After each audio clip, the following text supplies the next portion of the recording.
ESPN, the world's leader in motorsports coverage, presents Speed World. Today, live from Bristol International Raceway in Tennessee, it's the Food City 500 Winston Cup race. It rained here most of the day yesterday at Bristol, but the sun is out today. It remains very cool, however, and it's a little windy, but nevertheless, all in all, good racing weather. As we enter the 6th race of the year in the quest for the Cup standings, who can stop the Bill Elliott Express? He has won 4 races in a row. But because of Davey Allison's Daytona 500 win and his consistency, Davey remains on top of the point standings. Third is Harry Gant, then Terry Labonte and Morgan Shepherd. In the second 5, you find Alan Kulwicki, today's pole sitter, and the defending Winston Cup champion Dale Earnhardt, 207 points behind in 8th position. Hi everyone, I'm Bob Jenkins and welcome to Bristol, the world's fastest half-mile racetrack, and it's even faster this year because of the new pavement. 2.5 miles an hour over last year's track record. That's what Alan Kulwicki qualified at for today's race. Now, we enter the short track portion of the Winston Cup season here today, and that means that tensions begin to rise. And who could speak better to that than a couple of guys who won here on this racetrack during their careers, Ned and Benny. Well, Bob, you're right. When we come to the short tracks, normally you can see a lot of close racing and a little bit of beating and banging, and it does flare those tempers. But this year it seemed to start a little bit early because last week at Darlington, we saw a lot of close racing there and a few bumps and a few tempers flared. A mile and 3/8 racetrack. Last week the cars made contact. What kind of chance do they have here today? None. We're going to see some serious fender bending today. We have to. It's a half-mile racetrack. Bank 36 degrees, new pavement. The cars are flying. They're going to get together because there's a lot of teams needs to go to the front. Teams that are used to winning are not winning this year. Bill Elliott's winning all the races. It's going to be a tough track to pass on as well, even with the new pavement, so it might mean a little bit of bumping to try to get by someone. You mentioned that Bill Elliott's won all the races. Yeah, Ford has won the last 9 Winston Cup races in a row, but Jerry Punch, maybe there's a ray of hope for the GM drivers. You're exactly right, Dad. In fact, even though Ford swept the front row for the 5th time this year, there's cause for smiles in the GM camp. Just take a look at row 2, for example. Dale Jarrett, his best qualifying effort of the year in the Interstate Battery Chevrolet. Yes, he has not won, but remember, car owner Joe Gibbs was 0-5 his first 5 games of the Redskins, and we all know what's happened since. He has turned it around. Maybe Jarrett can here in start number 6. And what about the inside of row 2? The man who has won 3 times in the past 6 spring events here, Rusty Wallace, driver of the Miller Genuine Draft Pontiac. Yes, I know what you're saying. Rusty has not had a top 10 finish in 1992. But he qualified 3rd, and he and the Miller Genuine Draft crew have been smiles all weekend. Rusty wants everyone to know, just like their commercial says, that Rusty's back in town. Let's go further up the starting grid to John Kernan. Well, Jerry, Dale Earnhardt hopes to also be back in town this afternoon, and realistically, if you look at it on paper, he should have a good chance at returning to form here at Bristol. They're on the bias ply tires. Dale likes to hang the car out. They can do that on the bias ply here, not the radial. Now, if he is going to make a move in the point standings, a lot of people feel that he's got to start it here in the short tracks. Last year, he cut in considerably to Ricky Rudd's points lead in those 3 short track events. Now, Dale could not take over the points lead today, but he could conceivably move into the top 5. He trails Morgan Shepherd by only 38 points. But, Bob, the last 3 years have not been kind to Earnhardt here at Bristol. He has posted only 2 top 10 finishes. Dale is one of several drivers hoping to turn their season around here today and accumulate some points and become a contender in the quest for the Winston Cup in 1992. And now it's just about time to get that famous command. Currently a representative in the House of Representatives here in Tennessee and a candidate for the Senate in the 1st District of the great state of Tennessee. Welcome, Mr. Jim Holcomb, for those all important words. Jim?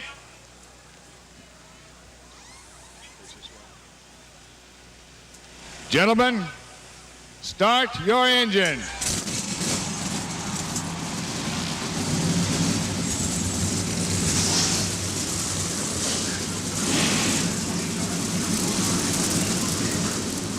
Thunder Valley in Bristol, Tennessee comes alive with the deafening roar of racing engines as 32 cars and drivers get set for 500 laps of competition on this half-mile racetrack in the Food City 500 Winston Cup race, and we're glad you could join us. Our Speed World coverage is being brought to you by Ford and your Ford dealer. Have you driven a Ford lately? By Smooth Bush Beer and Easy Drinkin' Bush Light. And by ESPN Home Video, producers and distributors of Richard Petty and STP, available at video and retail stores nationwide. We'll be back to introduce the starting lineup for you as we get set for race number 6 of the Winston Cup season. Stay with us. The Gillette Halfway Challenge is coming up in today's race. The driver leading at the halfway point will win $10,000, and a fan at home will have a chance to win a beautiful Chevrolet Lumina Z34. In addition, if you are the correct UPC code from a Gillette product, such as Reichard or Sensor, you could win an instant prize.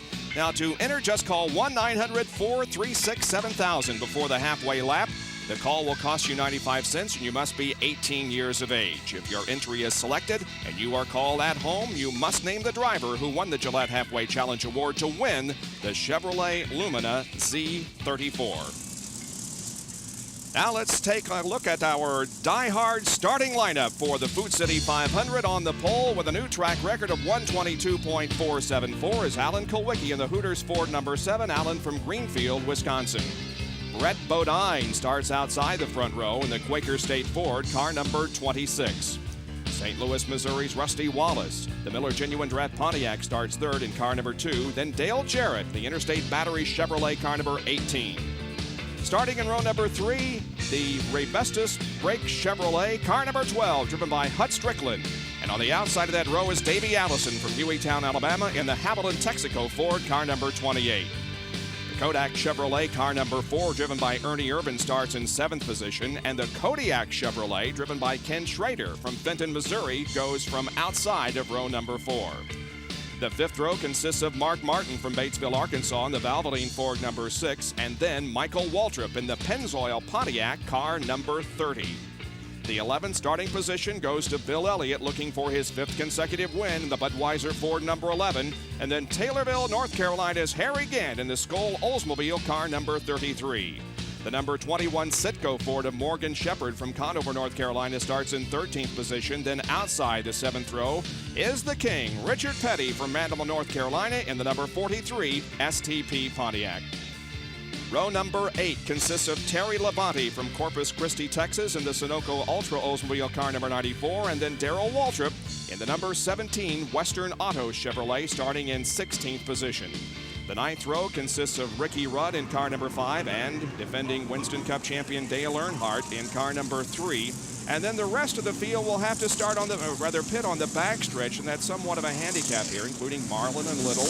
Dave Mater driving car number 9 again. Brad Teague is in the 52 car that's normally driven by Jimmy Means, and we'll look at the rest of the starting lineup and tell you that Jimmy Spencer was the only driver who came here and was unable to make the field. In car cameras today, several of them will be riding with Mark Martin in his car, as he has a very good starting position for this race. The number 66 car, driven by Chad Little, the Phillips 66 in-car camera also at work. Morgan Shepherd carries one of our cameras, the Citgo Ford, car number 21, where you can see Bill Elliott just ahead in the Budweiser car, and Harry Gant also. And finally, Bobby Hamilton in the Country Time car. Looks like he's got some lemonade ready to go there in case he gets thirsty during the race. Some of those collector cans on the dash of his car. Taking a look at Bristol International Raceway, just a little over a half mile, 122.4 was the pole speed in 15.667 seconds. We'll go 500 laps, and the field is separated, look at this, by less than a full second. 0.8 of a second separates the fastest from the slowest. Pit areas here on both the front stretch and the back stretch at Bristol, and this is the thing that makes this track so interesting, as the trouble points are off of turn 2 and off of turn 4, the banking. The corners banked at 36 degrees, and the straightaways are banked at 16 degrees. A very competitive racetrack, one of the best attended races in all of Winston Cup competition here at Bristol, as new grandstands have been added. And the Thunderbird pace car now carrying a camera as we look back on the field as it comes down, getting set for the start next time around. You mentioned, Bob, that pitting on the back is a disadvantage. As the day wears on, we'll show you what a huge disadvantage it is for the cars that's pitting back there.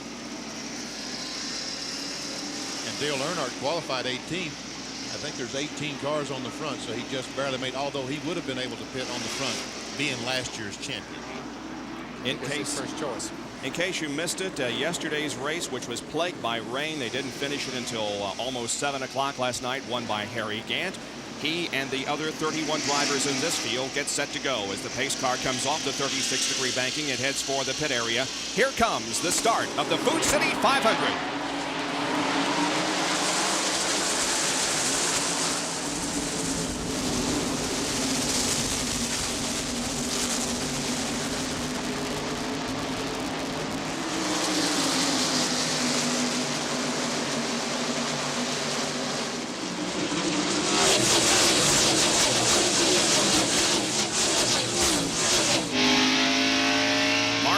Carrying the roof can.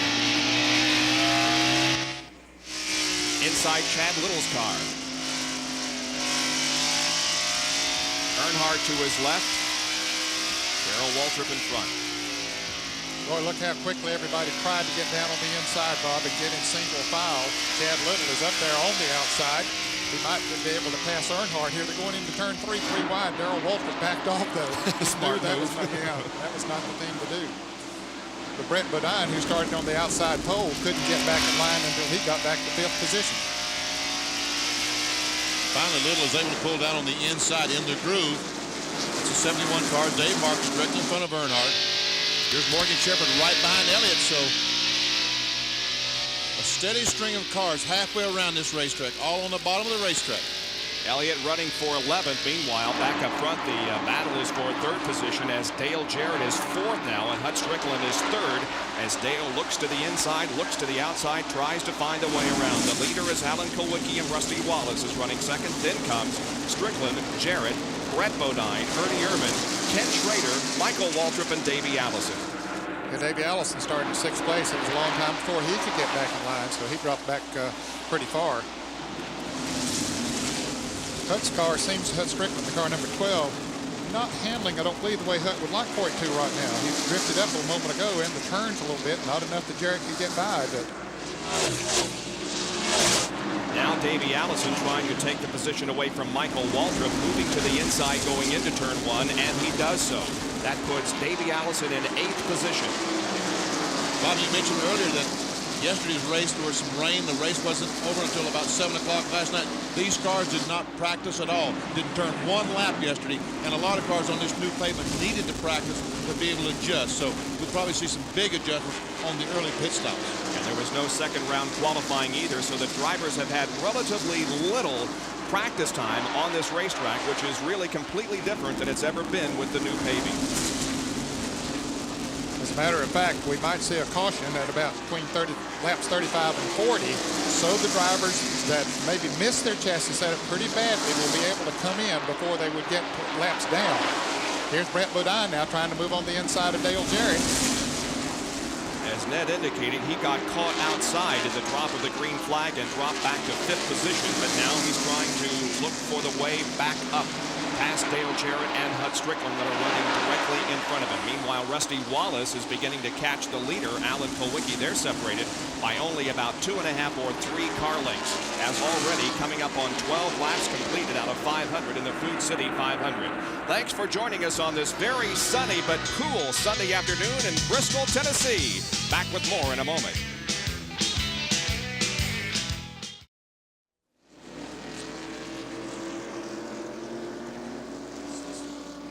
Bristol International Raceway has begun to take its toll already. You see the badly damaged STP Pontiac driven by Richard Petty, one of about 4 cars involved in an incident coming off of turn number 2, and there is the other driver that crashed his car. That is Sterling Marlin. In for a pit stop is Bill Elliott as he changes rubber on the left side of that car. Yeah, a little surprising. They've only run about 16 laps, but they might have had a tire going down or something.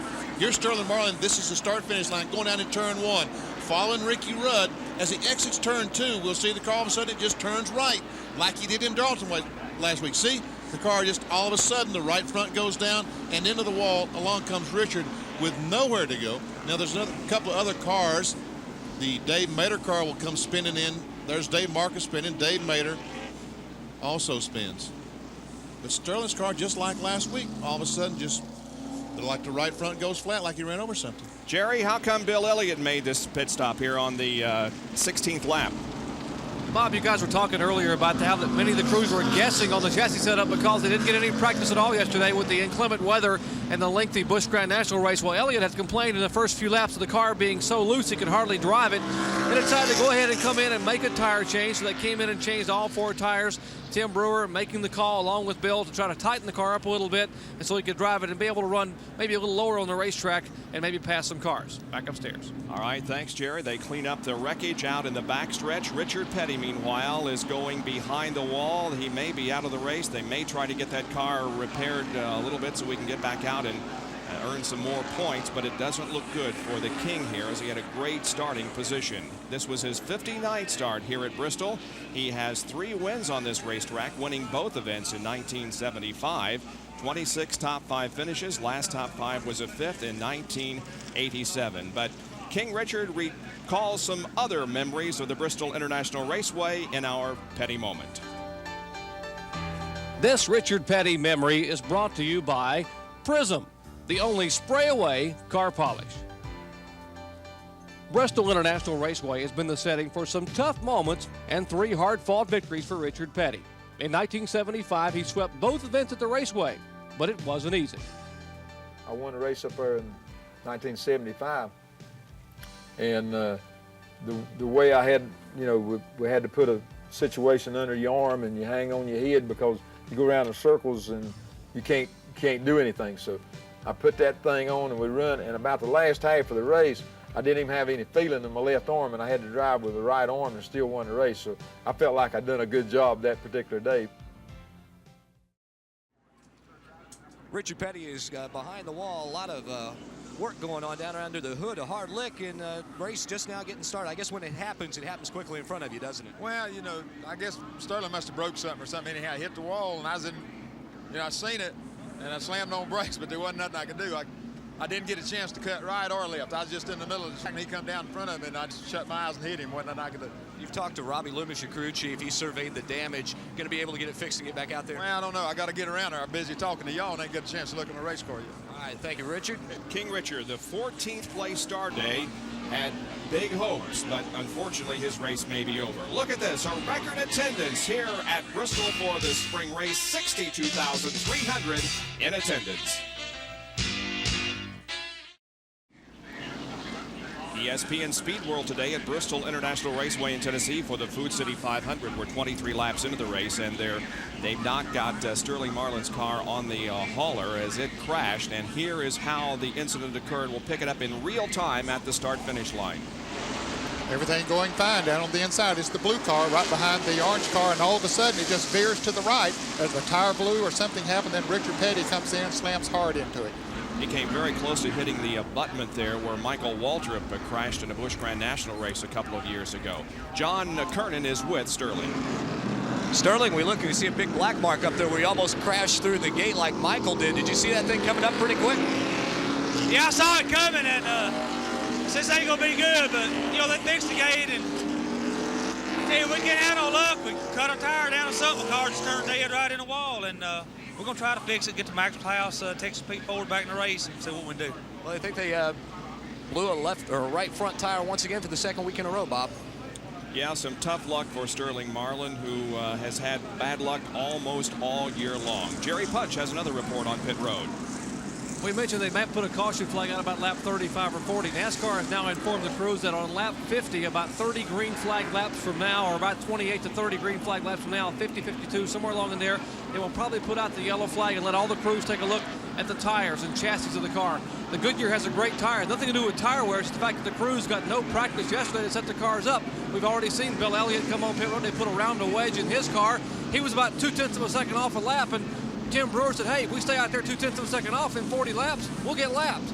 Also, so we've already seen Michael Waltrip. Others have already had to come on pit road, and they couldn't run 20 more laps without getting laps. So NASCAR, again, planning to put out a caution flag in about 30 green flag laps. And Jerry, I would bet that Michael Waltrip and Morgan Shepherd came in after they were informed that other caution would come out and say, hey, we won't have to come in then. Everybody else will come in. That'll put us up near the front. I believe that's a little strategy on their part. We'll wait and see how it works out. About every 15 minutes, at least we will give you a field summary. This one presented by Napa. Watch for your favorite driver. Now, this is as of the last lap. We can't promise you absolutely current information because the laps are like 15 seconds here and positions do change, but this is as of the last lap. Look for your favorite driver and see where he is running in the early going of this 500 lap race. We will go back to green next time around.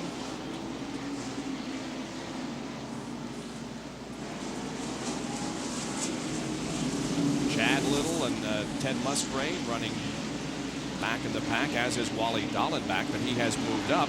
Now, some of these cars back here, Bob, have made pit stops, like Kyle Petty and Bill Elliott, Morgan Shepherd, and Michael Waltrip. Dave Marcus lost a lap in the pits, didn't beat the pace car out, so it's unfortunate for Dave Marcus that he's now a lap down.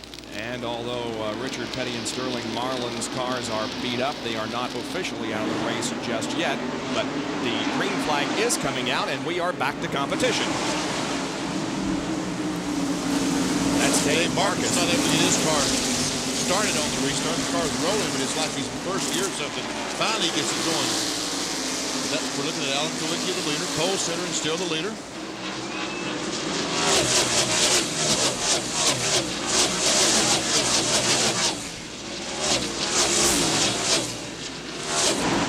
There's Marcus.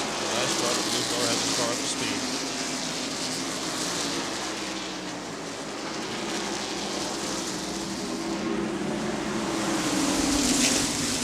Alan Kowicki won here last August, the Budweiser 500. And he was so close to beating Bill Elliott in Richmond about a month ago. 18 inches at the finish. Defending champion of this race is Rusty Wallace. He's running second. Hut Strickland remains third, then Dale Jarrett and Brett Bodine, Ernie Irvin, Ken Schrader, Davey Allison, back to Harry Ganthen and Mark. Bill Elliott is spun coming off the second corner. Morgan Shepherd almost got into it. Wow, the Elliott Express is near derailment here as he has already made a pit stop and now spins coming off to turn number 2, bringing out our second caution of the day. But he stays in the lead lap. Got the car going. And he did not get hit, but as you indicated, Morgan Shepherd came very close to hitting Bill Elliott as he spun there in turn number 2. So cautions have been the story here in the first 32 laps of the Food City 500. We'll be right back.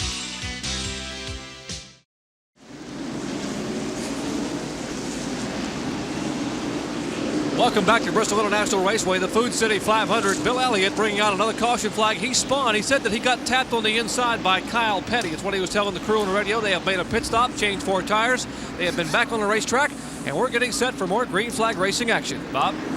On lap number 34, the green flag will come out, and the race resumes.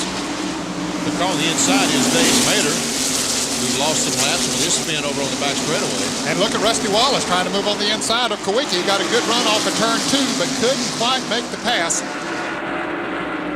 Rusty wanted to go so bad. He wanted to go on in and take the lead, but it's early. He said, I need to finish this race. Yeah, don't take any chances right now.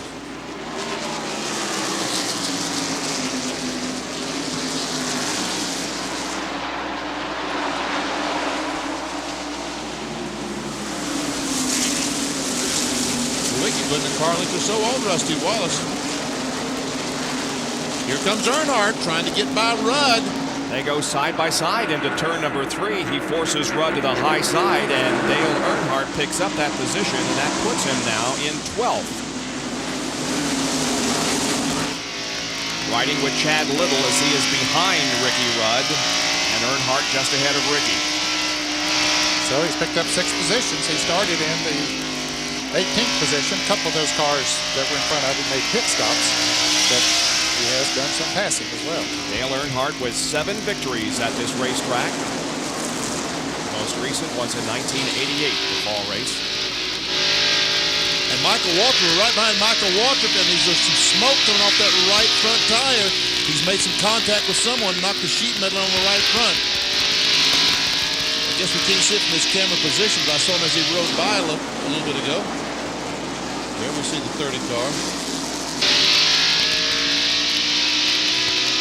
And the word is that Dale Jarrett, who currently is running in 4th position, may have a tire going down. There's Dale running behind Hut Strickland. That red and white car, number 9, leading this group, is not on the lead lap. That's Dave Mader.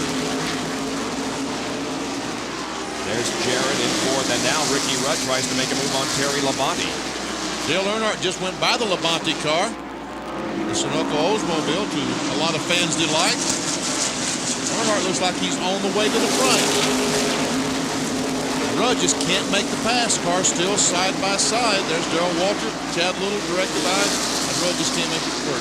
Ricky will abandon the effort at the moment to take over that position from Terry Labonte, the 12th spot. Labonte running in 12th. There's Harry Gant, and many people thinking that he might be able to win his first race ever at Bristol here this afternoon. Now we get word, as you mentioned Dale Jarrett's car, that the spotter is saying, well, the tire looks okay. He's really not running that bad, Bob. He had dropped back a little bit. The car looked a little bit loose for him, but I know he wants to hang on if they are going to throw that caution at 50 to 55 laps. Now, since we've already had 2 cautions, don't know if they will or not, but time will tell. I'm sure he wants to hang on at least that long if they can, if they do take the caution. First 2 cars are well out ahead of this group, led by Hut Strickland, then Dale Jarrett, Brett Bodine, and Ernie Irvin. First and second at the moment belong to Kulwicki and Rusty Wallace. And we're riding on the roof with Mark Martin again as he goes to the high side of Dave Mader. Little bump there with the left front of Martin's car, the right rear of Dave Mader's car. And we can see Earnhardt directly in front of Mark Martin. He passed him just a lap or so ago as Harry Gant is up in front trying to take that spot away. Kenny Schrader on the outside of Gant. They run side by side through the second corner. Looking at the Ford telemetry now, seeing that he reached about 125 miles an hour on the straightaway before backing off. Well, we're seeing something here. We saw it with Ricky Rudd. Gant does get back in Schrader. Now Earnhardt pulls in, and Schrader, boy, is loose there, and they both make the pass. But it looks like when you get down directly inside of another car, it's tough to get off of turn 2 or turn 4 down on the inside. The inside position seems to be the preferred one, but if you can't let it drift out to the wall, it takes something away from the traction coming off of there. Yeah, look at the foot cam, look at the footwork. On the accelerator as hard as possible. Now letting off, feathering it down the straightaway, into the turn, brake hard. Back just feather. See, if he can go all the way to the floor, the faster, the quicker he can go to the floor, the faster the car will go around the racetrack. Now Brett Bodine beginning to put a little bit of pressure on Dale Jarrett for 4th spot. And Jerry, will there be a mandatory caution? Bob, yes, there will be, but NASCAR has just informed all the teams that it will now happen on lap 60, which is about 8 laps from now. They wanted to have these crews run at least 20 laps on the green, so on lap 60, as we are showing 52 laps here in the books, they will have a yellow flag to let all the teams come down pit road and adjust their chassis. All right, we'll look for that in less than 8 more circuits as Alan Kulwicki continues to hold on to the lead now with a rather sizable advantage on Rusty Wallace. Strickland 3rd, then Jarrett and Brett Bodine.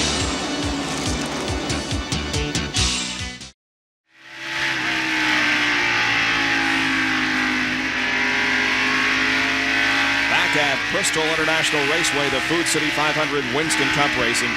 Gee, you'd think these guys would be kinder to each other, but Dale Jarrett got out of the groove, and before it was over, he had fallen from 4th position all the way back to 9th, and he's running right now ahead of Mark Martin. And the yellow flag is out. This is the mandatory caution, and it comes on lap number 60. Yeah, I think we'll see a lot of them come in, or probably most of them now. Again, this is not mandatory that they have to come in, but they can come in. NASCAR is allowing them to come in and not lose any laps on the racetrack. They may lose positions, but not lose any laps. I don't think Morgan Shepherd will come in. Maybe not Michael Walker. Or Bill Elliott, if his car is okay. That's right, Bill Elliott, because they had made pit stops not long ago. Let's go to the pits and Jerry Punch. And a lot of the crews were making plans after the drivers' meeting to make some major adjustments. Here is the Hooters Ford of Alan Kulwicki right in front of him. Rusty Wallace, the Miller Genuine Draft Pontiac. Pit road, a very, very busy place. Right now, you see the 2 on the bottom of your screen, Rusty Wallace, and of course, the leader, Alan Kulwicki, on the top. They will change right side and left side tires in both these cars. They are talking to the crews and drivers, trying to decide what adjustments need to be made. Let's check into the Dale Jarrett pit with John Kernan. Well, we can see that Dale was very loose coming off the turns. That's why he thought he had a right rear tire going down. They just tightened up the car with 2 rounds of wedge and put on 4 fresh tires. The scramble now is off of pit road. And Richard Childress and his crew did it again. Earnhardt comes out third. Well, week in and week out, they're tough. They get him right in and out of there and pick up a few positions. And I was wrong about Morgan Shepherd and Michael Waltrip. They did come in. Bill Elliott did come in as well. So there were only 4 that did not come in. Wally Dallenbach, Brad Teague, Dave Mader, and Dave Marcus. Those 4 remained out, but I believe and they they're couldn't now come in because they were not on the lead lap, and you can only pit if you're on the lead lap. And now they will come in on the backstretch. Mark Martin coming back in the pits. For a second time, Mark Martin comes in for a pit stop as Kulwicki is lined up behind the pace car. And once again, here's how to enter the Gillette Halfway Challenge Sweepstakes. Call 1-900-436-7000 before the halfway lap. The call costs you 95 cents. You must be 18 years of age or older. Stay tuned to see which driver wins the $10,000 reward. If your entry is selected and you are called at home, you'll win a Chevrolet Lumina Z34. If you can name the driver who won the Gillette Halfway Challenge. And you can win an instant prize if you have the correct UPC code from a Gillette product. Under caution, after 63 laps here in the Food City 500, Alan Kulwicki is your leader. Back with more right after this.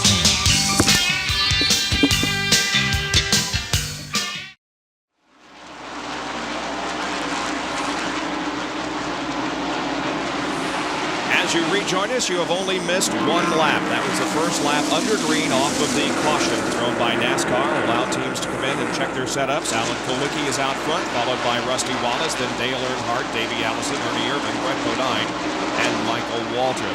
Jerry, an update on the Mark Martin car. One of the unfortunate things that happen when you don't have limited practice at a track. Mark Martin's in a brand new race car, and he says he has a very significant brake problem. The brakes are very, very soft. They didn't get a chance to really bleed the brakes and practice much. They came in twice during that caution flag to bleed the brakes. Mark is just radioed back to the crew that the brakes are still awfully soft. He has very little pedal. He's running in 24th position as we look at the foot cam once again and the telemetry, the Ford telemetry. Watch the brake pedal. We'll see if he can. No, he doesn't have to pump them, so normally the sign of when you've got air in your brakes, you have to pump the thing to get a pedal, but he's not pumping the brake anyway. And Dale Earnhardt is looking for second spot. Rusty Wallace running right ahead of him.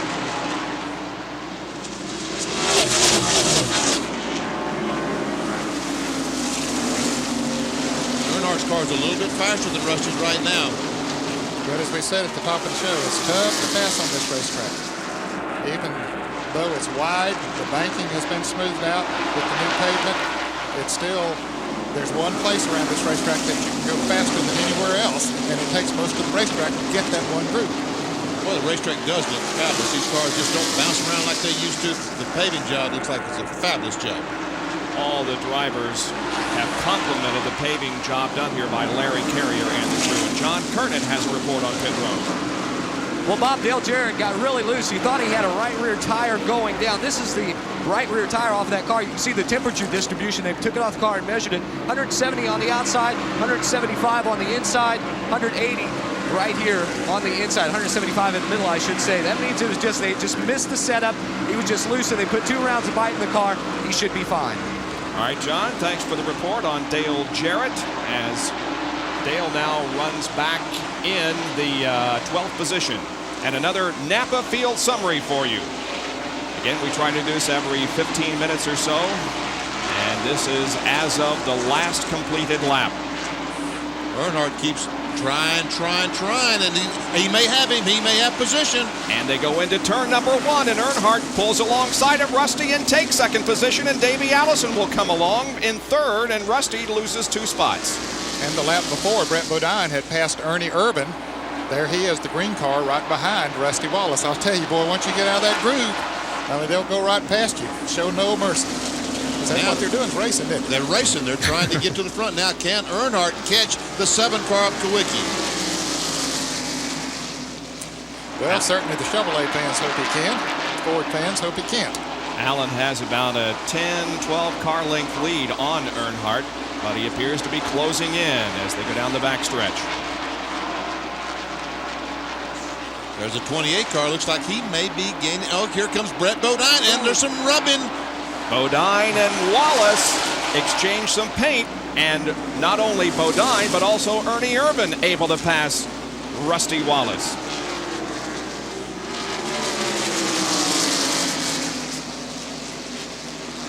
Rusty's car is just not right now. That set of tires that they got on apparently not quite as matched as well as the set he had on before, and you don't know that till you get the tires on the car and get out there in competition. You can measure them, and you know how they measure up, but when you get heat in them, they don't always grow to the same size. And remind the fans again, these are bicycle tires they're running here, so stagger comes into play now. We don't talk much about stagger when they run radial tires. There's Michael Waltrip moving up through the field. We saw the right front rubbing on his car earlier, doing a pit stop. They fixed that problem. He's in 7th. Bud Strickland behind him, as is Terry Labonte and Darrell Waltrip. Michael's car slipped badly off the second corner that time, almost spun. And Hut Strickland moved up right on his back bumper, but now Michael has the car going back in the right direction. I tell you, somebody's looking pretty impressive here now is Morgan Shepherd in the Wood Brothers Citgo Ford. You know, he made a pit stop a while back and was at the back of the pack and made another pit stop when everybody else did here now, and he has come back up through there. He's currently in the 13th position, so he has come all the way from the back to the 13th. The Wood Brothers car always runs good here. There we're seeing the same view that Morgan sees going down in turn 3. Closes up right on the back bumper of Dale Jarrett, that is. Yeah, the other Dale is way on out there in second place.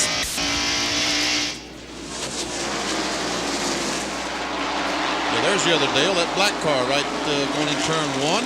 He's running second place currently. That's Wally Dallenbach direct in front of him. Look at the serial scoring on Dale. Started 18th at lap 30, was in 13th, moved up to 9th. At the end of 50, was 9th at the end of 60 laps, and now at the end of 85 is in second spot. And a lot of that due to the fact that the Childress crew got the car out of the pits very quickly. Great pit stop.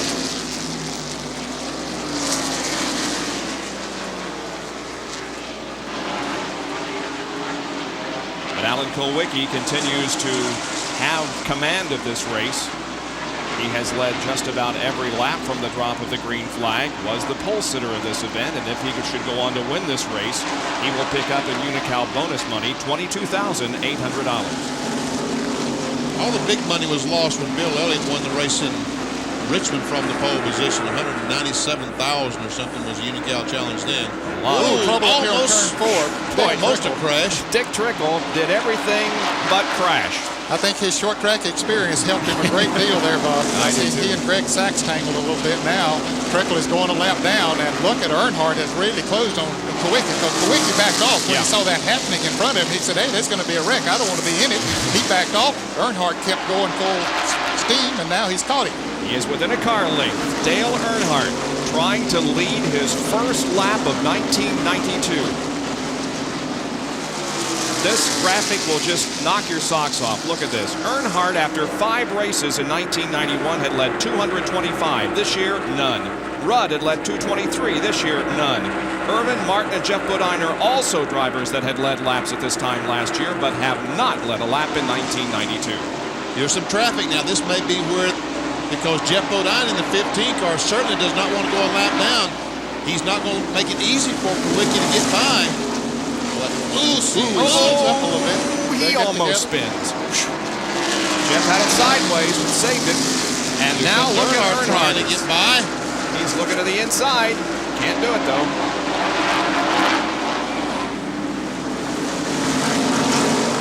Davey Allison lurking in 3rd position, meanwhile, as Kulwicki is a little loose coming off the corner. Got the car loose.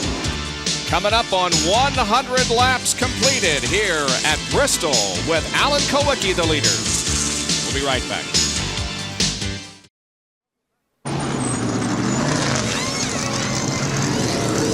Welcome back to Bristol International Raceway. Under caution once again for a spin as Alan Kawicki just makes a push on and off pit road for fuel. Earnhardt, who had just taken the lead moments ago to lead his first lap of 1992, getting service from the Goodwrench crew. They changed right tires already, now changing left side tires. You see a wide shot of the pits as Earnhardt comes out. Here's Davey Allison zooming by. Allison just nips Brett Bodine. They see the second car off pit road. But remember, Alan Kawicki came in and took only fuel, apparently, no tire change. All this because of a spin involving Rick Mast in the backstretch. He's okay. He spun, and here is the tail end of it. It doesn't look like he made any considerable contact with the retaining wall. Just before that, however, Dale Earnhardt had passed Alan Kawicki to lead his first lap of 92, and this is how it occurred. Well, Kawicki was caught in traffic. Jeff Bodine, he'd been trying to pass him for a couple of laps to put him a lap down. Earnhardt and Kawicki went on the high side trying to get around, and Earnhardt took the low side, went around, took the lead. But now, because of the fact that Kawicki only got fuel, he's going to be the leader once again.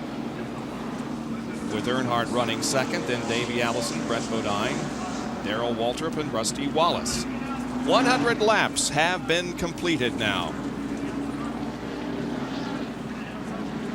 Well, 4-car made a chassis adjustment, and they left the ratchet in the car. See it on the left rear in the rear window? Yep. That's a ratchet and extension. He has to come in, and the crew has to take it out. It was all that track position, 7th position, and now he's going to be in about 21st position. It's almost stuck on there. Now they got it out. They're going to take the opportunity to top the car off with fuel. And Irvin goes back out onto the racetrack under our third caution, fourth caution of the day here at Bristol.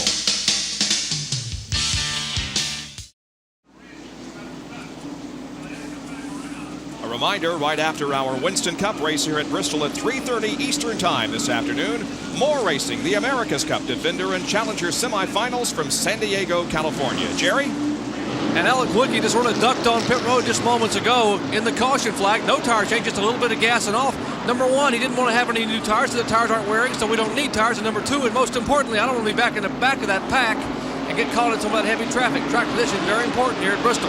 Back to green flag racing. He has the lead because of that quick stop. Dale Earnhardt running in second, and now Earnhardt will try to pass him again. Dale Earnhardt went 1,985 laps before leading a circuit in 1992, and Davey Allison challenges Dale for second spot as Earnhardt is caught up on the high groove. Davey Allison to the inside looking for second spot. They run into turn number one side by side, and Earnhardt has about a half a car length advantage as they come off the current turn. But Davey couldn't get traction coming off the turn 2. Earnhardt did, so he shot up in front of him.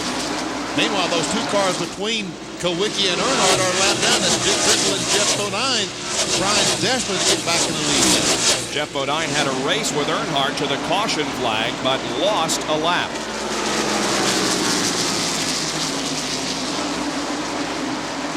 Well, this is the break that Kawicki needed. By the time Earnhardt gets back up there to him, his tires going to be about the same shape his are. Yeah, Kawicki's tires are. Yeah, Kawicki's going to be way on out there too. Of course, Earnhardt got by Bodine pretty quick there. So did Davey Allison. Here comes Brett Bodine. He'll pass his brother, Darrell Waltrip. Darrell's running good today. Moved up into 5th position. Had a good pit stop. He has been running good, passing a few cars. And he just passed Jeff, with whom he had a few words for last week at Darlington after an incident out in turn number 1.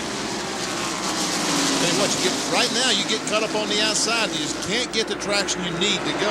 Earnhardt, the only guy we've seen able to make a good move on the outside when he stayed in front of Davey Allison just a couple of laps ago. There's Earnhardt closing in on Dick Trickle.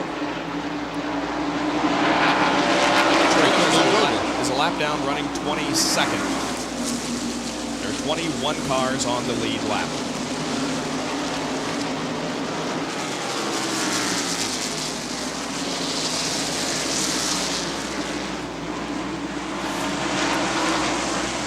And the last car on the lead lap is the car number 55 of Ted Musgrave. Now, he and Mark Martin are back there together. Martin's car was already identified that he has a brake problem. And now Musgrave just passed him. You see Darrell Waltrip You know, I talked to Darrell the other day. He said, you know, it's really a shame. Last year, my car, I finished real well. My car wasn't that good. I finished well. This year, the car is super, and I can't finish a race well to save my life. There's Rusty Wallace, our outside pole sitter, no fellow qualified third. Boy, would he love to have his first victory of 1992 here. The season, I guess you could consider it very frustrating. Rusty, has this been a bad year for you? It's been frustrating because I know I got a better team. I know I'm a better driver. I know my engine department's a good damn engine department, and we haven't been able to show anything. I'm not going to complain about the Ford versus Chevy stuff because it doesn't do any good. I'm just going to drive my guts out and do the best job I can. Rusty Wallace currently running in 6th position, receiving a little bit of heat from Harry Gant. And Gant goes to the inside and passes Rusty. Rusty let that car slip just a little bit in the second turn, and that was all Harry needed. Davey Allison still not able to get by Earnhardt. He's caught him, but Earnhardt can't catch Kowicki. That right front tire smoking again on that 30 car. See the smoke on off that right front? Once again, the fender's knocked in on the tire. He almost lost it 2 Oh, a laps crash ago. down in turn 1. Ted Musgrave and Greg Sachs have come together. And another caution will fly over Bristol International Raceway, the 5th. Both cars down to the inside of the racetrack. Now Musgrave gets going in car 55, and so does Greg Sachs in the bright yellow number 41. The left rear tire is flat on the Kellogg's car number 41. Well, we have seen a lot of cautions in this race already. The record number 20 here at Bristol, and already in the first 118 laps we have had 5. We'll take another break and be right back to Bristol, Tennessee.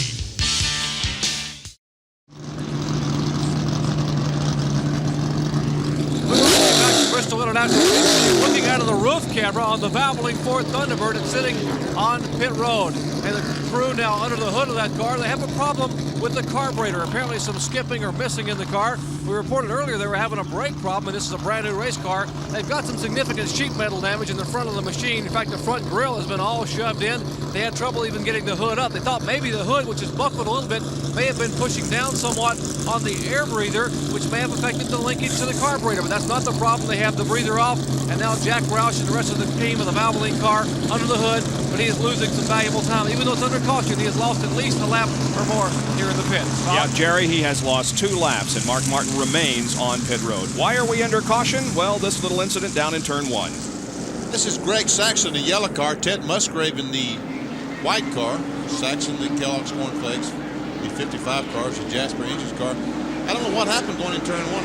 First time we see them, they're going around and around.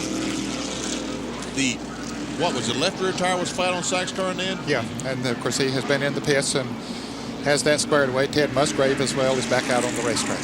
You know, Mark Martin was telling me Friday that this car missed from the time they took it off the truck. There has been a miss in this car ever since they started here, and they thought they had fixed it and qualified fairly well, but evidently they have not found that miss. And this was a big break for Michael Waltrip, right, John? You got to believe that, Bob. They have not had a lot of luck this year. Maybe their luck is changing for the better. Michael had a right front tire rubbing. He was going to pit anyway under green. Well, fortunately, the caution came out for him. They were able to come in and check the right side tires, put on 2 new right side tires, and also pull that fender away. So a big break for Michael. His crew chief, Billy Engel, told me this morning the hardest part of their job this year has been keeping their heads up because luck has not gone their way. That accounted for the smoke that we saw coming from the right front of that car. We're about to go back to green, and Alan Kowicki, Dale Earnhardt, Davey Allison, Brett Bodine, and Darrell Waltrip are your first 5. Well, Kowicki got himself a good jump, so he didn't have to address that lap traffic on the outside going into the turn. Earnhardt did so as well. The last time, Earnhardt got caught out there on the outside, and it cost him. Riding with Bobby Hamilton in the Country Time car. That's Brad Teague in the 52 car. As you said, normally driven by Jimmy Means. Brad Teague driving this weekend. Kyle Petty on the outside of him.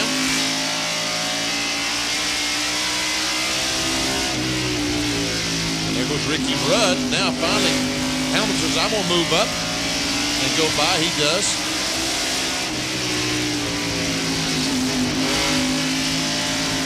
Hamilton right now is... I think it's a lap down, Bob. Yep. He's currently being shown in 24th position. Right. Actually, he's Got the car sideways as he came off the corner. We saw that quick movement with the steering wheel to save the back end. Kowicki and Earnhardt are up front, and Dale is right on the back bumper of that Hooters Ford. And another field summary for you as in just a moment. Get ready to look for your favorite driver and see where he is running at the end of 128 laps of this event.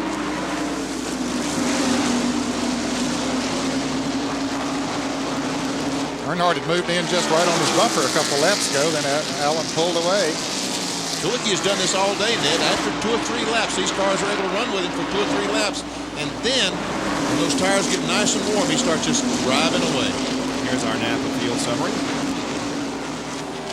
It was a smart move on Allen's part not to take on tires that last time, just to get gas. Yeah, I didn't agree with it, but it looks like it was obviously the right thing to do because his car must have been handling the way he wanted. He didn't want to take any chances on putting those tires on and changing the stagger. And here's Davey Allison. Goes up on the back bumper of Earnhardt trying to get by him. And our condolences to all of the Allison family as Davey does go to the inside and pass Dale Earnhardt. Davey Allison now second on the death of Pop Allison, who passed away on Wednesday evening after a long battle with cancer. That's Davey's grandfather, Bobby's dad.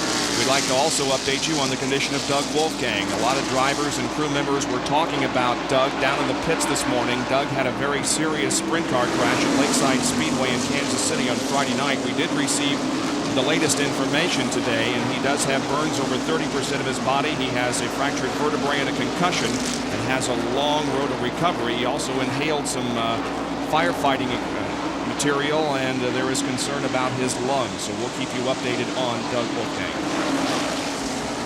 The side of that 12 car driven by Hut Strickland that is owned by Bobby Allison has Pop on the side of it in remembrance of Pop Allison. Of course, Hut's wife, Pam, is granddaughter of Pop Allison. She is Donnie Allison's daughter.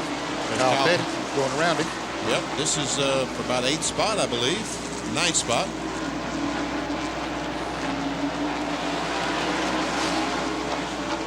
But qualified well. Qualified 5th in a Vestas Buick. And the 21 car of Morgan Shepherd. I think he got caught up on the high side. Kenny Schrader was on the inside of him, and the 21 car, I've noticed him several times when he's trying to lap cars. He just can't go up on the outside, and he had to back off, and it really cost him some positions. This is the bumper cam looking back on Greg Sachs and Bill Elliott. Once again, out of Morgan Shepherd's car. Yeah, I don't believe that car is up to par right now. He's been really running strong there a while ago, but maybe getting on that high side wasn't the total problem with Morgan Shepherd, because the group that he was racing with, Kenny Schrader, Dale Jarrett, and the car number 4, Ernie Irvin, they're reporting that the right front tire may be flat on that 21 car. Okay, you can see him drift up in the turn, Denny, and that would cause the car to push a little bit. There we see Sachs and Bill Elliott right behind Sachs trying to get by. There's the Wood Brothers crew trying to figure out if he's going to make a pit stop or not. Well, let's watch him work the wheel here and see how much that car is pushing. He's a busy man in there. He turns the car to the left. We can see how high the car goes up on the racetrack. Just can't turn it enough.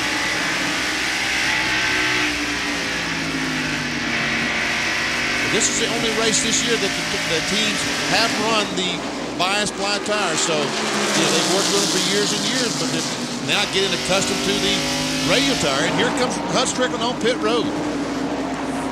Hut gives up his 11th position to come in under green, and there was a 35-mile-an-hour speed limit on pit road. Jerry? Obviously an unscheduled pit stop for Hut Strickland or Vestas Buick, or Vestas Chevrolet, I should say. They will change right side tires. His car not been handling very well the last couple laps. Evidently had a tire going down. They changed tires. He is down and away.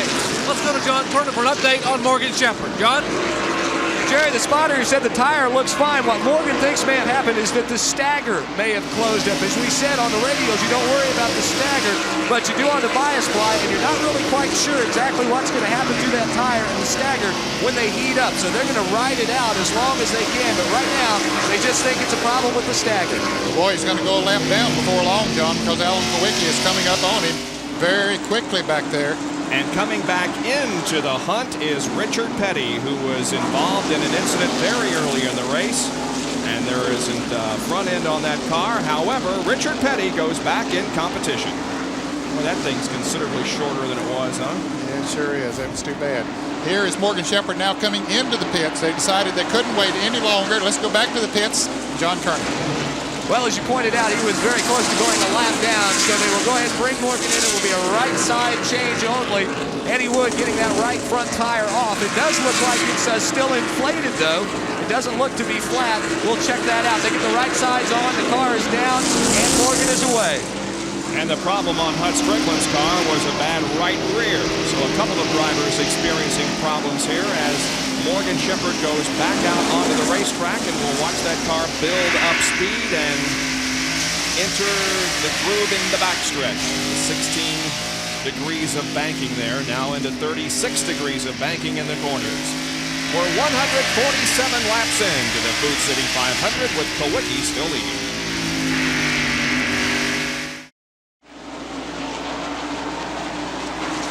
Food City 500 Winston Cup race at Bristol International Raceway on ESPN Speed World today. 153 laps old. Morgan Shepherd made the pit stop. He dropped to 21st position a lap down, and a crash over in turn number 3 involves Bobby Hamilton. He rolled pretty hard. Yes, he did. And there's a part of his tire, something rolling around over there. He's sitting right in the middle of the racetrack. These guys are trying to beat the 7 car back to the start-finish line. And Bill Elliott and Derek Cope both did. They were about to go a lap down. Yeah, it's a real break for Bill Elliott because running back in 16th position, he was very close to going a lap down. We'll replay this incident involving Bobby Hamilton. Here's coming down. Oh, he makes some contact. He and Rudd get together after he ran into the wall. And now he goes up and spins around. And once again backs in the wall. Now, here comes a tire off someone's car. Is that off Rudd's car? Where's this tire that's rolling down the racetrack coming from? I don't know. Anyway, pit road becomes very active again, and Jerry Punch is right there. This is a major break for Alan Kowicki. He had just radioed to Danny Glad and Paul Andrews, his crew, that he thought he had a right side tire going down, or the tires were worn out. Remember, he had not changed tires since lap 60, that mandatory caution that NASCAR had for the chassis adjustment. So he now welcomes the yellow flag as they have changed right side tires and now left side on the Hooters Restaurant Ford Thunderbird. Our leader getting a break by virtue of the yellow flag. Darrell Walton is down, Eric Gann is down, and now Alan Kowicki will try to win the race toward turn 1. And the race was won by Dale Earnhardt, who just barely beat Davey Allison and Darrell Waltrip out of the pits. Earnhardt, by virtue of him being the Winston Cup champion, gets to pit in the very first one down toward turn 1, and therefore it's not a very long distance to get to that line that determines how you line up coming out of the pit. So Earnhardt will have the advantage when we come back. We remain under our 6th caution of the day here at Bristol as a crash up in turn number 1 has slowed the field again. And this is the reason why. Here's Bobby Hamilton coming out of corner number 2, making contact with the wall back there. And Rudd, he slowed down so dramatically, Rudd couldn't stop and ran in the side of it. And then he spins all the way down into turn 3 and up against the wall, and you can see a tire came off of it. It doesn't look like, it looks like the outer tire has just come off of the rim. Exactly, but he drove the car around. I looked and it had tires on it, so he must have knocked off the right front and the car riding around on the interliner. Here's from the in-car camera shot. He kept doing some serious driving, trying to save the car. There's the tire. Ooh, and who was it? Dale Jarrett just missed it. The main thing is the 94 car of Labonte just missed the 68 car of Bobby Hamilton. Let's go to Jerry Punch, who is in the Alan Kowicki pits. Well, it's sometimes better to be lucky than good, but Alan Kowicki is both today. He's been very good and very lucky. Let me show you these right side tires. The right rear tire rubbing significantly. They had to pull some of the fender out, but also the right front tire was rubbing. In fact, they put a spacer to try to offset the right front tire. He did not have a tire going down. He had a tire being chewed up by his own fender. So a break for Alan Kowicki, our early leader. And boy, there is not much rubber on the outside of that tire. It doesn't take a whole lot of rubbing until you're right through the fabric. A 1/4 inch maximum is the thickness of those tires. And another field summary, this one brought to you by Autolite. Earnhardt back in the lead. Because of, again, quick pit work and the fact that he's pitted near turn number 1. See, Kowicki dropped all the way to 6th in that pit stop because of the extra work putting that spacer in there. It took him a little extra time. You notice there that Bill Elliott was running in 15th spot. He's still in the lead lap. Numbers to the right are laps down for that particular car. And Marcus in car number 71 is listed as out of the race. And Richard Petty, although he is 130 laps down, is back in competition. Marcus had an engine problem, Bob, a little bit earlier. And we're setting up for the restart. There's Elmo. Elmo brings her down off the banking, and here we go again. 62,300, a record crowd here at Bristol watching the Food City 500. Shepard trying to get a lap back. 21.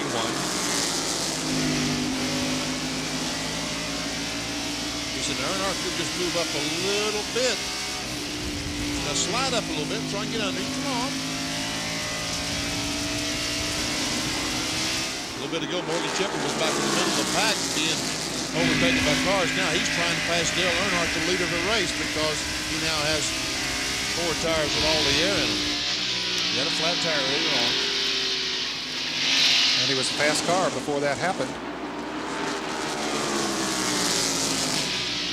He's being shown in 19th position, 2 laps down.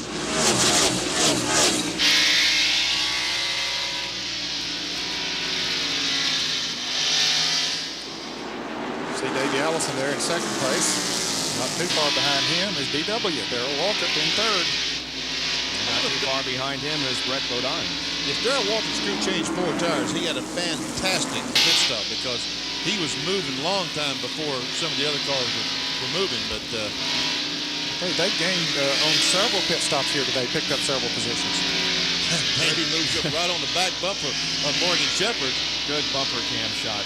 Looking back from Morgan Shepard to Davey Allison as he tries to go inside now in the backstretch.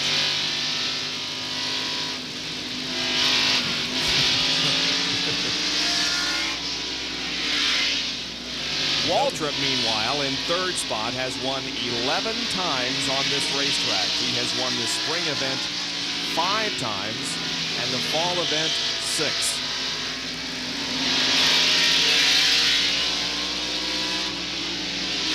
He's right behind Davey. I'll tell you, for him to be this high, and we're not even to the halfway point yet, might spell trouble, guys. He's going to be in trouble for the other competitors I'm talking about. He's smart. He'll be right there. Back in the pack, some good action with Alan Kowicki, who was leading until a few laps ago. Right behind him is Terry Labonte. Then comes Kyle Petty, and that is 6th, 7th, and 8th. Hey, Kowicki's car is not working as good now, fellas, as it was earlier. He has dropped back to way back from where Earnhardt now was. We see Kyle Petty go around Terry Labonte. He takes 7th. Here's Davey Allison finally getting on the inside of Morgan Shepard. Darrell Waltrip follows him, and then I think you're right. Darrell Waltrip, he's up front awfully early. Boy, Jerry sure Punch, he changed 2 or 4 times. Well, Vinny, I did not get a chance to see DW's pit stop, but what I wanted to mention was the fact that I spoke with him before the race, and he was in the best spirits I've seen him in a long time. He told me, he said, hey, Doc, that's not the same car we came here with on Friday. So the sheet metal's the same, but we changed the rear end, the engine, the springs, the shocks, the steering wheel, everything we changed. Hey, it might work, it might not, but I'm feeling good about today. I think we're going to be awfully strong. And I believe his prediction is pretty much right on the money. I think you're right, as Waltrip now runs just behind Davey Allison, who is in 2nd position. And John can tell us about the tires. It's been a couple of amazing 4 tire changes. I'm telling you what, Bob, they were in and out so quick, I barely had time to blink. But talking to the crew, they said Darrell has the car just the way he likes it. He's going to sit in that 3rd spot right now, ride around, make his move at the end of the race, which is vintage Darrell Waltrip. You bet it is. He has won so many times just being cagey like he is right now, running up front but not at the front of the pack. Now, he started 16th.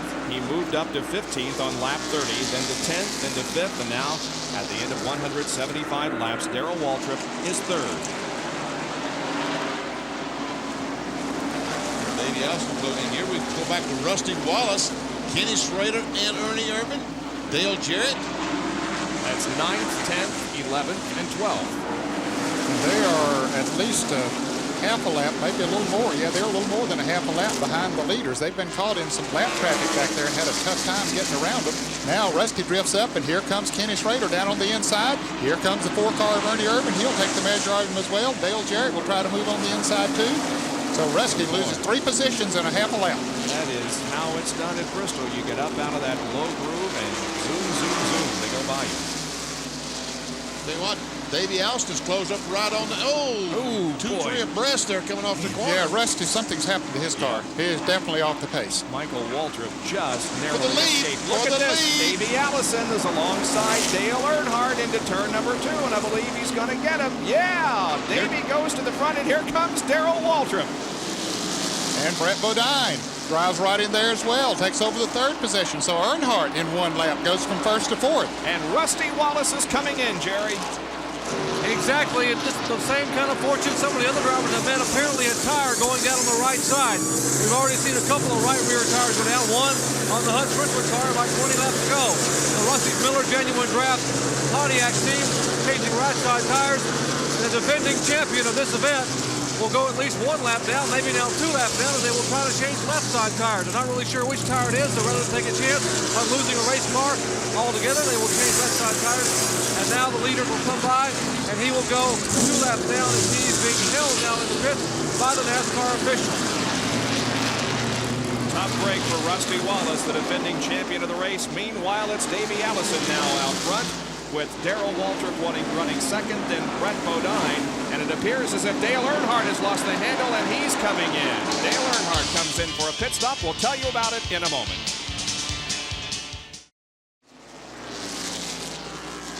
There's a good battle up front between Davey Allison and Darrell Waltrip for the lead. Dale Earnhardt, the 3rd car there, who now is passing Darrell Waltrip, just came in for a pit stop, but look at him on those fresh tires. Yeah, he lost 2 laps in the pits, so that puts him back. He got 1 of them back right there. And as Davey went high, Darrell tried to get under, but couldn't quite make the move. It's Ted Musgrave, the white 55 that the cars are going by. And also in this battle, and don't count Brett Bodine out of that, Quaker State Ford. He's running 3rd and sticking right with Waltrip and Allison. Let's go down to Jerry Punch, who has more on that Earnhardt pit stop. Well, an unscheduled pit stop for Earnhardt for a cut right rear tire. Remember, they are having the bias ply tires, not the radial. The radials don't cut very easily. They have marked the puncture wound here in the right rear tire. A small little opening. The tire was going down. Earnhardt had to change right side tires. He was also held 15 seconds in the pits on NASCAR for being too fast coming in. Bob?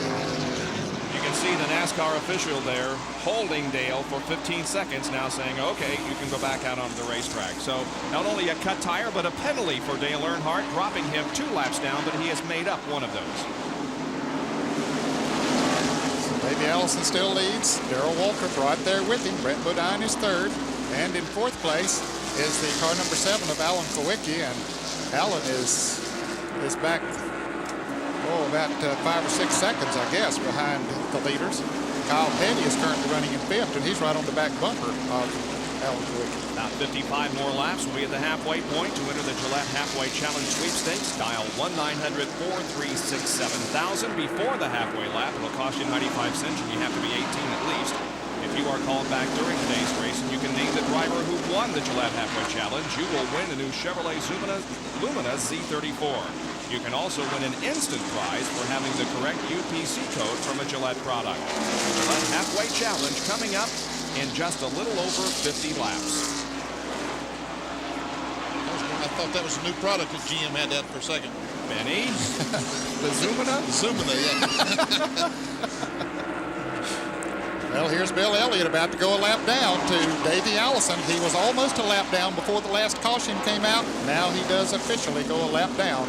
Well, you know, you talk about the Bristol, the Elliott Express being derailed, and if it could happen at any place, it probably would be at Bristol, and it appears as if it has been derailed. Now, Harry Gant in car number 33 has picked up a position, just going to 6th, passing Terry Labonte. Well, Gant was up to 5th a while back, and he lost about 3 positions. Bob, he really slipped bad over in turn 2, but then he got it gathered back in and has been moving back up through there a little bit. Well, troubles for the 21 car, Morgan Shepherd. He says he feels the right side tires are going down. And again, you can see how the car pushes as it goes through the corner. Well, they've had a tough break here today, the Wood Brothers. There's Richard Petty. We saw he crashed earlier in the race. He's back in the race, about 100 laps down. Michael Waltrip in the pits in the Pennzoil Pontiac, an unscheduled pit stop for him. He's had his problems here today as well. He was one of the drivers that was on the lead lap. In fact, he was running in the 13th position. But now he'll go at least 1 lap. In fact, they're changing all 4 tires, so he'll probably go 2 laps down. Another Autolite field summary. This is as of the last lap. Michael Waltrip back out onto the racetrack. Rusty Wallace is right in front of Davey Allison and Darrell Waltrip. Just about to get lapped. Just about it. Tried to get lapped again. Remember, he made an unscheduled pit stop. He's already 3 laps down. He is running back in 21st position. Rusty Wallace had big hopes for today. Thought he had things going to turn his season around. We saw Michael Waltrip in the pits. We understand that the left rear tire was flat on his Pontiac, so they went and changed all 4. This is Chad Little running right behind the leaders, but Chad is currently being shown in 27th position.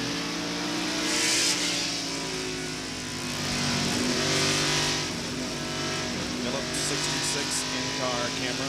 The right rear on Michael Waltrip's car is the one that went down, the right rear. Good old DW, we see him just up at the left of our screen. He's right on the back bumper of Davey Allison. He might have that Western Auto. Oh! Darrell, what are you doing up there, son? Well, that's his groove. Well, maybe so. Don't look like a good one to me, but it might be the way he wants to. Normally, he likes to run down low on the racetrack. John, is Darrell complaining that the car's loose? Yeah, Bob, you're exactly right. Jeff Hammond and the crew paying close attention right now, although he is closing back up on Davey Allison. He got just a little bit high and got just a little loose. Had to get out of it and gather it back in. But he does say that the car doesn't feel as good as it did a few laps ago. It does feel like it wants to come around on him. So they may make a stagger adjustment on their next pit stop. Well, of course, there are 2 streaks in Winston Cup racing that we've been following all year. The Bill Elliott winning streak, and that doesn't appear to be continuing today. And, of course, the Ford winning streak. And although Ford is leading with Davey Allison, Darrell Waltrip is right there in the Chevy. Morgan Shepherd back in the pits, and unscheduled stop. We reported a little bit ago that he thought he had a right front tire going down again. So he is in the pits, and as it go forward, getting right side tires. They'll come around now and change the left side tires. This is the 10th consecutive race that Davey Allison has led, dating back to Charlotte of last year. And here is that Ford dominance that has been so prevalent all during 92, leading 85% of the laps, 9 straight wins since Charlotte in October of last year. 76% of the laps they have led, and Elliott and Allison have combined to win 7 of 9 since that Charlotte race. There's our pole setter, Alan Kowicki, who's currently running the 4th position, and Kyle Petty, that mellow yellow Pontiac, and Kyle has caught the 7th car, and just a little bit ago was right on his back bumper, so Kyle Petty having a great run today. Yes, shown in 5th position. About 2 seconds behind them is Harry Gant in 6th, then Terry Labonte, then Ernie Irvin, then Ken Schrader, then Dale Jarrett, and then the car number 10 of Derek Cope, who is about to go a lap down. He's the last car on the lead lap, currently running in the 11th position. There's Harry, just ahead of Chad Little, and Davey Allison is in traffic. And he almost lost control coming off that second corner. Car get extremely sideways. And there's Michael Waltrip. Remember, he made a pit stop a while ago and got some fresh tires. That's the reason that he's passing Darrell in 2nd spot. Bob, I left Ricky Rudd out. He's in 11th place. Derek Cope is 12th, so there are 12 cars on the lead lap. Davey Allison continues to lead as he tries to lap Derek Cope. And now the 7th car of Alan Kowicki pulls alongside of Bill Elliott, and Alan Kowicki little bit of handling problem. Here's Petty also passing Bill Elliott. So we're nearing the halfway point. It's lap 216 out of 500 at Bristol International. Winston Cup racing on this Sunday afternoon on ESPN. The Food City 500. We're live at Bristol International Raceway in Tennessee for race number 6 in the Winston Cup season for 1992. Our Speed World coverage is being brought to you by Quaker State. The Big Q is one tough motor oil. By Suzuki and your Suzuki dealer. It has the ride you've been waiting for and the financing to get it. And by Goodyear, number 1 in tires. Up front, it is still Davey Allison. Just ahead of Darrell Waltrip. Darrell now putting a threat. Tried to move to the inside of Davey in the 3rd and 4th turns, but Allison held him off. He just couldn't get the traction coming off of that turn there, Bob, with those worn tires on it. He dove under there in the center of the turn, but just couldn't make it stick. And about 24 more laps to the halfway point. See how high Darrell Waltrip goes up in that corner. A lot of cars are going up high now. The tires are getting worn, they're getting slick. The bottom groove is getting a lot of rubber, a lot of oil down there. It's getting slick. They're moving up the racetrack trying to find better traction. So Darrell Waltrip might have been the first guy to find that better way around the racetrack up high. But every time they want to pass someone, they come back down the bottom of the racetrack. They do. It's interesting how it works. They don't feel comfortable staying up there for a long period of time, do they? They'd rather have the cushion of that car between them and the wall. Pass on the inside. Allison and Waltrip now moving up on Chad Little. Chad a little sideways, coming off 2. It's Cale Yarborough's car. Phillips 66 in-car camera. Darrell looks on the inside again of Davey. But the 16 car was down there. He had to back off. That's Wally Dallenbach Jr. It's car number 16. Here he comes again. I think Darrell's car is a little bit faster now, but he just hasn't found the space. There this it might is. be it. Yep, he's got him this time. Waltrip goes to the front. Darrell will lead this lap.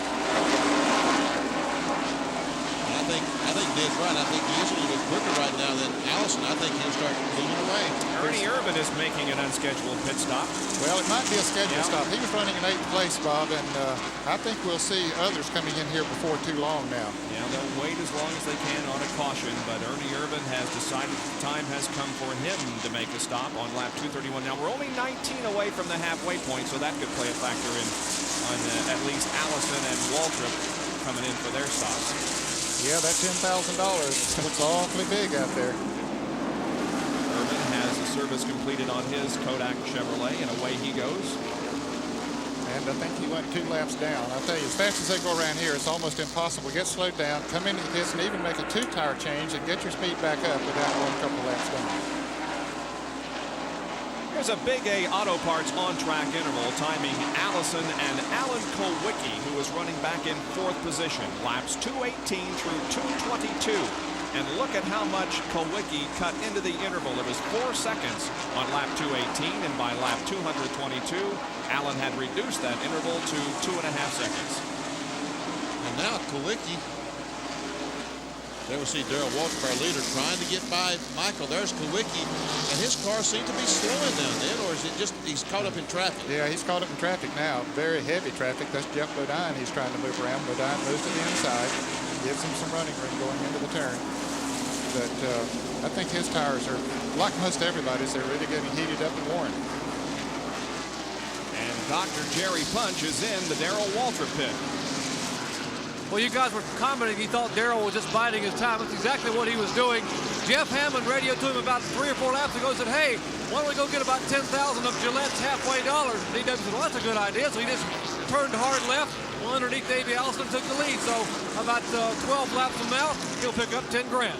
Yep, you're absolutely right. The halfway mark is approaching very rapidly, and Waltrip now with about a car length and a half lead over Davey Allison.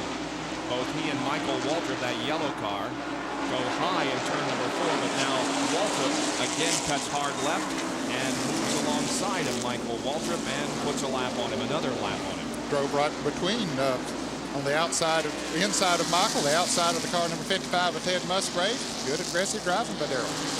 Now 11 laps to go in the halfway point. We'll take a quick break and be back to see who wins the Gillette Halfway Challenge.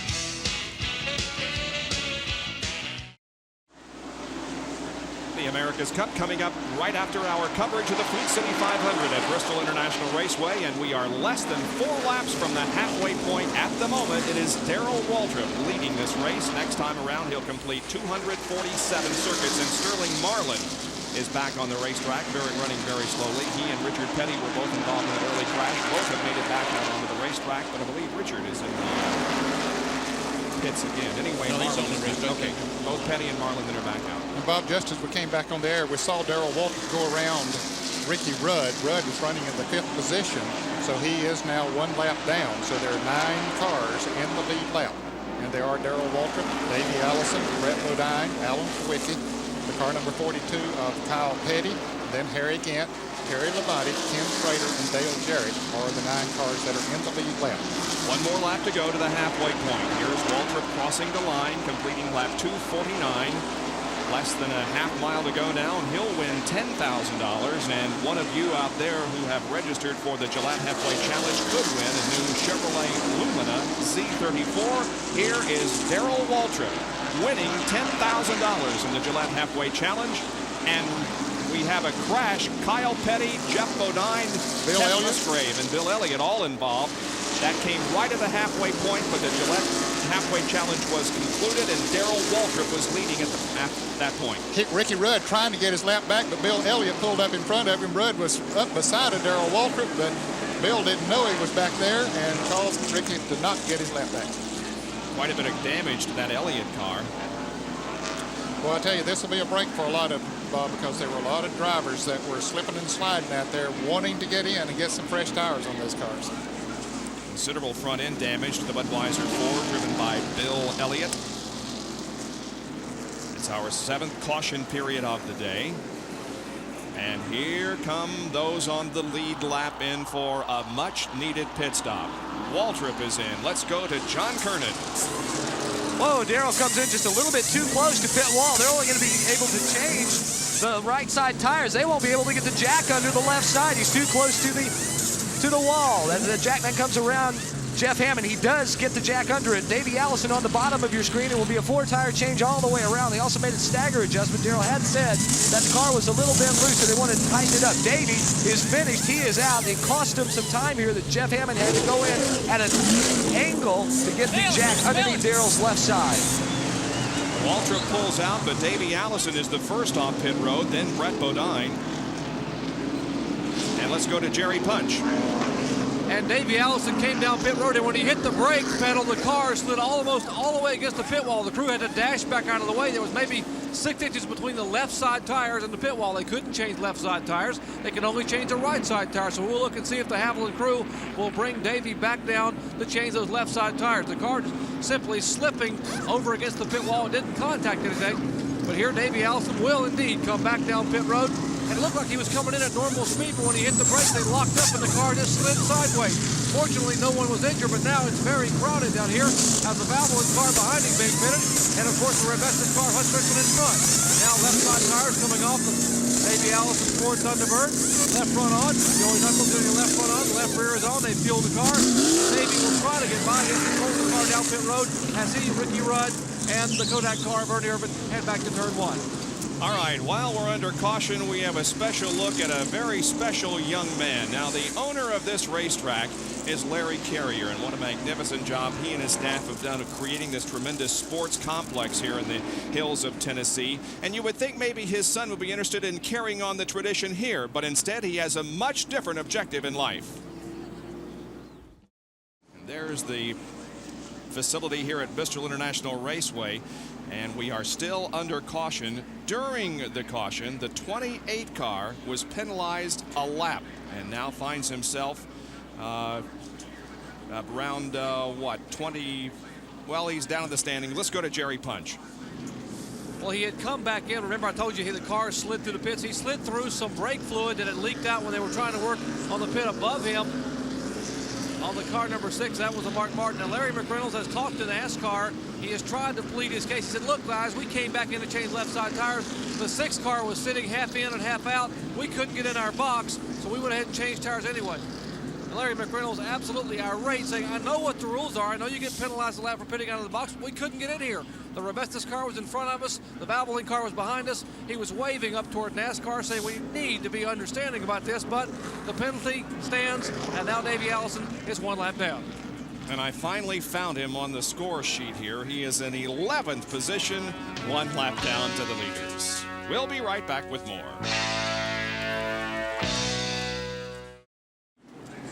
Back at Bristol International Raceway, still under caution at lap 262, and this is an extended caution period. They have brought some sweepers and some blowers out onto the racetrack.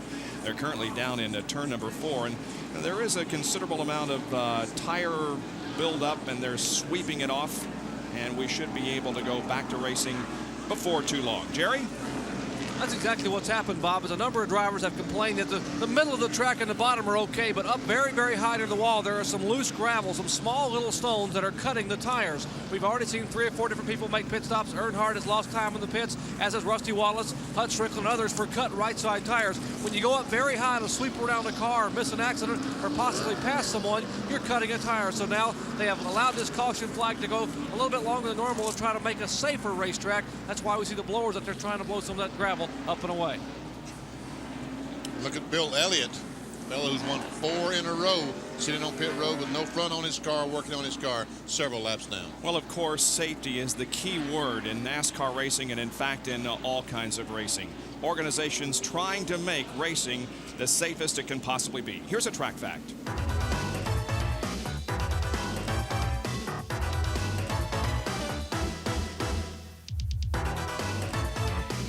Track facts are brought to you by Quaker State. The Big Q is one tough motor oil. Who can forget Sterling Marlin's fiery crash of a year ago? Within seconds, his Ford Thunderbird had slammed the outside retaining wall, rupturing the rear fuel cell and becoming a rolling inferno. As a result of that crash, NASCAR mandated some changes. Take a look beneath the rear trunk here on Richard Petty's STP Pontiac. The blue box is the fuel cell. On top of the fuel cell, every Winston Cup team now must mount this red bottle filled with dry chemical. This fire extinguisher has a thermostat here which will sense temperatures up to 240 degrees before releasing this valve to spray dry chemical throughout the rear compartment of the car, thereby minimizing the chance of a significant fire and injury to the driver, as occurred here 1 year ago. So safety always in mind here at Bristol International Raceway and on every track that the Winston Cup NASCAR circuit competes on. Well, while we remain under caution, we will take another break and be back with Brett Bodine leading the Food City 500. Back at Bristol, and many laps ago, this was the reason that the caution came out. Kyle Petty getting up into the wall in the backstretch, and then several cars crashing and spinning behind him. Since that time, they have cleaned off the racetrack, and we are now set to go back to racing as you take a look at another Autolite field summary. You can see only 7 cars are on the lead lap, with Earnhardt, Trickle, and Cope all a lap down. Strickland, Michael Waltrip, and Irvin are 2 laps down. And then back through the field, Morgan Shepp. Rusty Wallace is 5 laps down, the defending champion of this event, as he's made a couple of unscheduled pit stops. And look at Bill Elliott, who is 13 laps down, and it appears as if will not make it 5 in a row. And the last time that drivers have won 5 races in a row was Bobby Allison and Richard Petty back in 1971. Think that's a safe bet, Benny? I'll go out on a limb and say Bill Elliott will not win 5 in a row. There you go. You heard him stated right here. Now, here's Earnhardt trying to get a lap back on the Brett Bodine car. And he did. Darrell Waltrip complaining of a vibration, right, John? That's right. He went out in second place after his first pit stop under that caution, but they had to bring it back in. They checked the right front brake rotor. They thought they might have broken it. When Darrell had come into the pits and hit the brakes, he'd feel a bad vibration. But after they went back out and rode around, he tested the brakes under caution. He says they are now okay. All right, we'll watch him move through the pack. Meanwhile, Bill Elliott is on pit road again. Apparently some body work rubbing against a tire. As we said, Davey Allison back there trying to get around Dale Jarrett. And we said, watch the Budweiser Ford in the pits of Bill Elliott. And Davey was penalized a lap So he has a lot of making up to do. Brett Bodine, the Quaker State Ford owned by Kenny Bernstein, who's drag racing this weekend, is leading this race. And there are a couple of lap cars before we get back to Harry Gant, who is running in second. Earnhardt now is back in the lead lap. He lost 2 laps on an unscheduled pit stop and is currently in 8th position. Elliott rolls back out onto the racetrack while we watch the action on the track.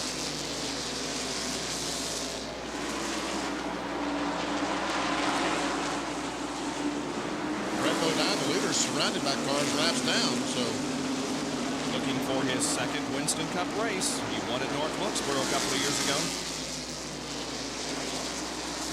here is the second place car, Harry Gant, and also the third place car of Alan Kowicki. Good run for Gant again. Started 12th, was 9th at the end of 30 laps, 8th at the end of 100, moved up to 5th at the end Something of 180. happened to Harry. And just as we talk about how well he's doing, something happens, and Gant comes off the accelerator. Thought he was going to come in for a pit stop, but didn't. He stays out there, but everybody's passing him. It's like he lost a cylinder or something. Yeah, something pretty serious there. Even one cylinder wouldn't have slowed him that much. There's no smoke, no indication, no anything. The car just quit. Well, he's going in the back pits and he's pitting on the front pits. John Kernan, what do you know about this? Harry just radioed in and told Andy Petrie and the crew that the rear end broke. So Andy is now headed over that way. You say that Harry pulled into the back pits. Well, the crew is scrambling around. It kind of took him by surprise. You saw it before Andy found out about it. I asked Andy what happened. He said nothing. And then all of a sudden, this look of dismay came upon his face. He was not a very happy camper. They are talking things over right now. Well, he rolled through the back pits, didn't stop, and now comes down the front straightaway and has not stopped yet. We assume he'll pull behind the wall down at the end of pit road. There it is. Where he's going is to his truck. He's going down to his truck where the parts are to fix the car. Yep, they were positioned sort of between turns 1 and 2 with their truck, and that's exactly where he's heading. There he's pulling in behind the truck. I saw some of the crew scrambling. They're on the back of the truck, getting the parts ready to fix the car. Elliott in the pits. He's second in Winston Cup points. Harry Gant has just gone to the truck. He is in third position in the Winston Cup points, and there goes Bill And out. Davey Allison just blew going into turn 3, took Ernie Irvin and Darrell Waltrip. Darrell might have escaped maybe with not too much damage to his Chevrolet. Boy. There's pretty heavy damage to Darrell's car. Yep, sure and to is. Davies. Ernie Irvin. Oh, then Morgan Shepard spent some of the oil over there. There's still oil there. Yeah, there's a lot of oil going into that turn. As Davey went into turn 3, you could see the big puff of smoke come out of it, and he slid into the wall. Darrell was right behind him, and he got in the oil and slid into the wall. Ernie Irvin was there. He slid into it. You can see the oil. You can see the oil there on the racetrack. Boy, there's a lot of it. Boy. So Davey Allison, Darrell Waltrip, Ernie Irvin, all involved in this crash. Morgan Shepard spun. And there is the oil trail extending way back into the beginning of turn 3. That's going in the corner. Yeah, that's where Morgan spun, and all the cars behind Davey Allison got in the oil going in the corner. There we see the 17 car coming through.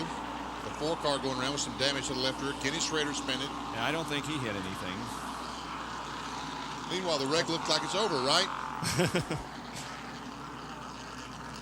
Watch Morgan Shepard come into the oil. Whoa! He just caught that right rear, and he tried to stop also to keep from running into the 26 car. And Kowicki just barely gets through it. And Dale Earnhardt, this is the break he needed. He was running right in front of Brett Bodine. Yep. And, of course, came back to the start-finish line. He's in the lead lap. So this is going to shuffle the standings here as we're 283 laps into this 500 lapper at Bristol. Bob Jenkins, Ned Jarrett, Benny Parsons, John Kernan, Dr. Jerry Punch back at Bristol, where Darrell Waltrip has taken the 17 Western Auto Chevrolet behind the wall. You see, you can't see a lot of damage to the car, but what happened, he went up and slapped the wall with the right side of the car. We can see the left rear tire sticking out about 5 or 6 inches past the sheet metal. He just knocked everything over towards the center of the car. And here is the accident that he was involved in. Started when Davey Allison blew an engine. Waltrip hitting the wall, Ernie Irvin spinning, so is Ken Schrader, and then behind all this, Morgan Shepard came through and hit the oil And now he takes a spin, doesn't hit anything, but Morgan did do a spin there in turn number 4. Now, all of this has affected the standings of this race, and moreover, look at the Winston Cup point standings and look at the guys that have been successful and had trouble here. Davey Allison has had trouble, Bill Elliott has had trouble, Harry Gant has had trouble, Terry Labonte has not. As a matter of fact, he is 3rd at the moment. Morgan Shepherd, you just saw having trouble also. Let's take a look at the second 10. And we talked about guys that are trying to turn their seasons around. Now, Dale Earnhardt is back on the lead lap. Watch out. Yep, watch out. There are 6 cars on the lead lap, and Jerry Punch is with Harry Gant. Well, Harry does manage to climb out of the car and have somewhat of a smile. Harry, you had a good run going, and then suddenly the car just slowed down. What happened? Yeah, the oil pump belt broke, and a lot of rubber built up on the hood. I didn't catch it. Of course, you can only run a couple laps, and I guess maybe when I took off, it must have slung it off, and I felt something seizing up when I switched it off, and then it's knocked the bearings out of it, though. But it was running good. The Skoll team done a good job getting us in and out of the pits, and the tire wear was super. We were kind of just laying in there, to wait for the last 100 laps. Sure hate it happened, but we had a good run going. Well, here's what's left of that oil pump belt. The crew just handed it to me. That's what's left of Harry Gant's day at Bristol. Let's go over and check in with John Curtin in the Davey Allison pit. Jerry, I've caught up with Larry McReynolds, and Davey hit the wall pretty hard, Larry, taking him to the infield care center, I understand. Yeah, he did walk to the ambulance, John, but he's complaining about his ribs hurting him, and, really couldn't talk to him enough to see what happened. We may have lost an engine. We may have just got in a wreck, I think the bottom line behind this is if we didn't blow an engine, we had no business back there where we was. NASCAR had no right to place us back there. They told us we could talk about it after the race, but a lot of good that does now. It's Larry McReynolds, crew chief on Davey Allison's points leading team. Both Allison and Waltrip are behind the wall as a result of that crash. We'll take another break and be back with more from Bristol International Raceway.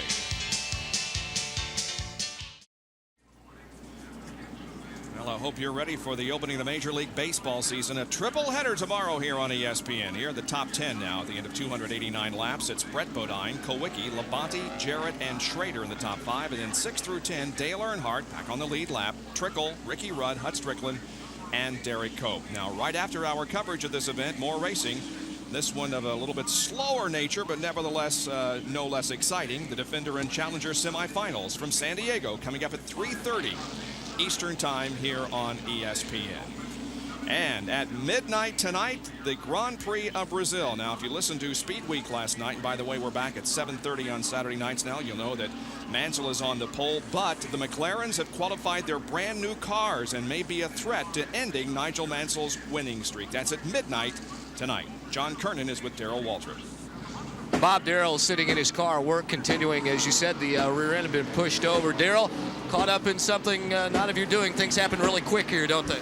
Yeah, David blew up, and I got in oil and I couldn't get out. I just hit the wall and tore the car up real badly. But I just hope that everybody back home and everybody was watching. I was really enjoying myself. I was having a lot of fun. The car was just excellent. The crew was doing a great job. And all you Western Auto fans and all you DW fans, hang in there. We'll get it turned around. It ain't going real good right now, but we'll get it turned around. And I just praise the Lord I ain't hurt. I tell you, it looked like the DW of old brought back some memories from some years ago of running here at Bristol. Man, I'm physically in the best shape I've ever been in. I got a great race car. I got a great crew. We're just having terrible luck. Boy, if anybody knows how to turn luck around, please call me. I need it bad. Darrell Waltrip still smiling after the incident today. Work continuing. They're pounding on the rear end guys down here. It looks like they'll still be a little while longer before they get him back out. Yeah, when you hear the hammer, you realize it's not good. Yeah, that's right. The louder the hammering, the more you know it's not a very good story. Brett Bodine leads this Food City 500. Alan Kowicki is in second place. They're separated by Dick Trickle. Here comes Morgan Shepherd past Kowicki. Trying to get on that back. Of course, he would have on fresh tires. He's 13th. The leaders didn't pit this time. Morgan's about 5 laps down. He's made a couple of unscheduled pit stops under green. Look at Dale Earnhardt coming back up through. Just took over 5th place from Kenny Schrader. Dropped Schrader back to 6th. Only 6 cars are in the lead lap now. Trickle, who is right behind Brett Bodine, is in 7th position. He is 1 lap down. The Snickers Ford. Trickle has had good runs in that car since he got in. He's had great runs in Atlanta. Had an excellent chance to win the race. Bill Elliott, fuel mileage did everyone in. Fuel mileage or tire mileage. Brett Bodine, there's Earnhardt trying to get around Derek Cope. Derek is 1 lap down in the 10th position.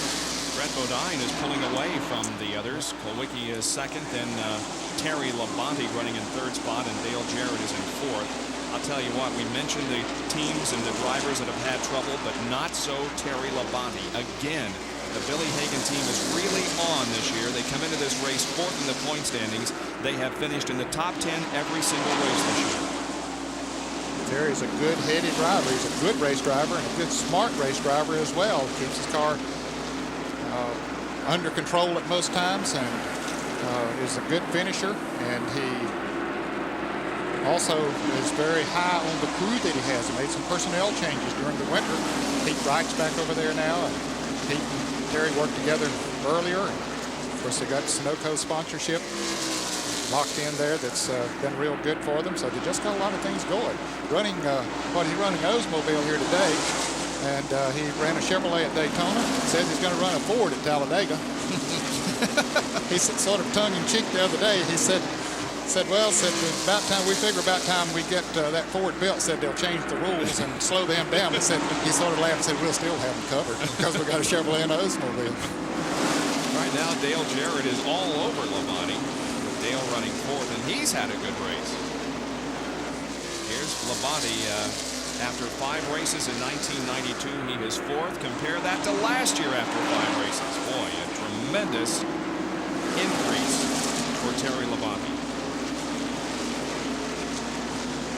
Those cars look awfully good going around the racetrack, not moving, just hanging right in there.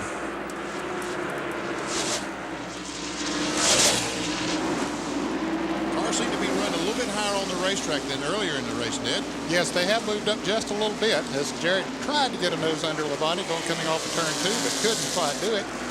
He appears maybe right now he might be just a tad faster than Labonte, but he just can't get up there and make the pass. 196 laps to go. Another Autolite field summary showing Bodine, Brett in the lead, pulling away, as a matter of fact, from Alan Kulwicki. 6 cars on the lead lap.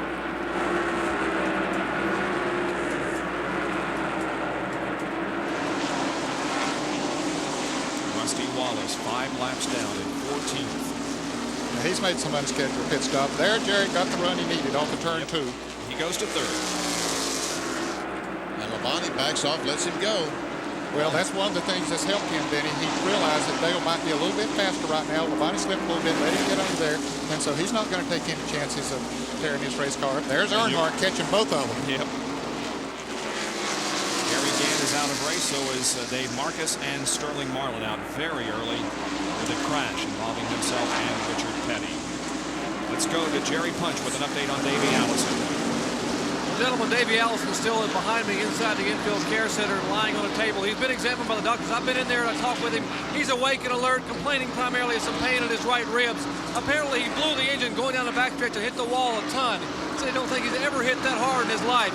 He's awake and alert. The doctors are trying to convince him to get some x-rays of those ribs, but Davey just wants to go home. It's been a long day already for him, but he's awake, alert, should be okay.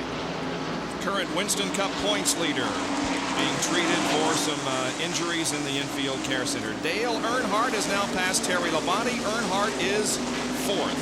Looks over that 4th spot, no problem. At one time, he was 2 laps down. Hut Strickland spins coming off of turn 4. He got a little high. He's right in front of Dale Jarrett. He gets by. Hut keeps the car down on the inside. Caution is out again. Hut just got his right wheels up in that loose stuff. Benny, you mentioned a moment ago they just don't want to get up there too high, and they shouldn't because it cost Hut. Strickland was running in 8th position. He's not going to lose a lap, but it will slow our race for the 9th time today. Now, the leaders didn't pit the last time under the caution, fellas. I expect we'll see them come in this time. Okay, let's see. The pace car pulls out. As he goes by, he will open pit road for these fellas to make their pit stops if they so desire. Here they come. Now we'll see if Kulwicki will try another one of those gas and goes. John, we'll watch with you. Paul Andrews and the crew waiting. Alan Kulwicki, he has radioed in and told them the tires feel pretty good, and they are not going to change tires. They're going to opt for track position. So the gas can goes in, and they are now filled, and Alan is away. Now down to Brett Bodine's pit and Jerry Punch. And Brett Bodine has had right side tires already put on the car. The leader, the Quaker State Ford Thunderbird, Kenny Bernstein-owned car. They've cleaned the windshield, now put left side tires. Brett Bodine having qualified in the top 10 every event this year, and Earnhardt are having trouble a little bit in front. Remember, his car was trying to hit the car in the box, and NASCAR taking a long, hard look. A little bit of trouble with the left rear on Brett Bodine, cost him about 4 or 5 seconds, but he is now down and away. Cost him about 4 positions, too, Yeah, Gary. it did. Yep. He came in leading the race, and he's going to go out running about fourth. Fourth, It's going to be Kulwicki, Earnhardt, Jarrett, then Brett, and Labonte. Back down to John. Well, we're with Paul Andrews, Alan's crew chief. Paul, the strategy there, I guess the tires are feeling pretty good to him, huh? Yeah, the tires are good. You know, we've done this stop before. It's like 30 laps on the tires. We really don't want to change right now. We want to keep everything it is. We want to get back in front. We want to stay up front. We want to lead this thing and win this thing. Now, you won a race here in a different car last year. Alan said he wasn't superstitious, so that's why he decided to bring a different car, the same car you ran at Darlington. Yeah, you know, this is a good car. It's an older car. We've ran it before. And like you said, we ran it at Darlington. We feel good about it. That's why we decided to bring it here. It's basically the same car as what we won here with, though. Well, that's the crew chief of the pole sitter, Alan Kulwicki, and kind of a cautious smile at this point in the race, gentlemen. All right, let's take a look at how Dale Earnhardt's car is positioned as they work on the machine. Well, he's drove the car in, and he could not get into his pit because the 26 car was there. So we see the right rear is over the yellow line. And the 26 car of Brett Bodine is back on pit road.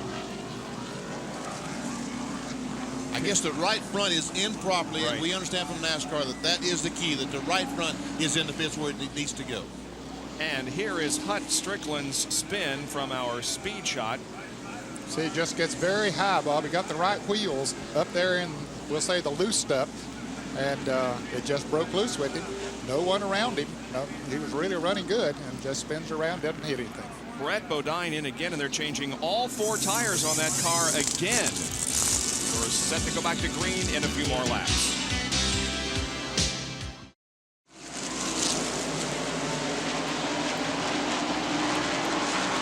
Just gone back to green at Bristol International Raceway, where Ken Schrader is the leader of this race now, with Alan Kulwicki running in second spot, then Dale Earnhardt, and Brett Bodine has been black flagged for passing a car before crossing the start line. When you go into turn 3, the cars have to be 2 abreast, and they can't be 3 abreast before the green flag. And he moved up on the outside of Dick Trickle, was not in fact 2 abreast. NASCAR black flagged him for that.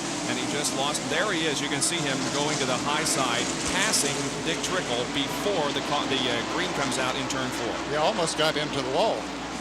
Well, Brett was the leader not too long ago, but now finds himself a lap down because of 2 pit stops and the black flag. Ken Schrader is leading.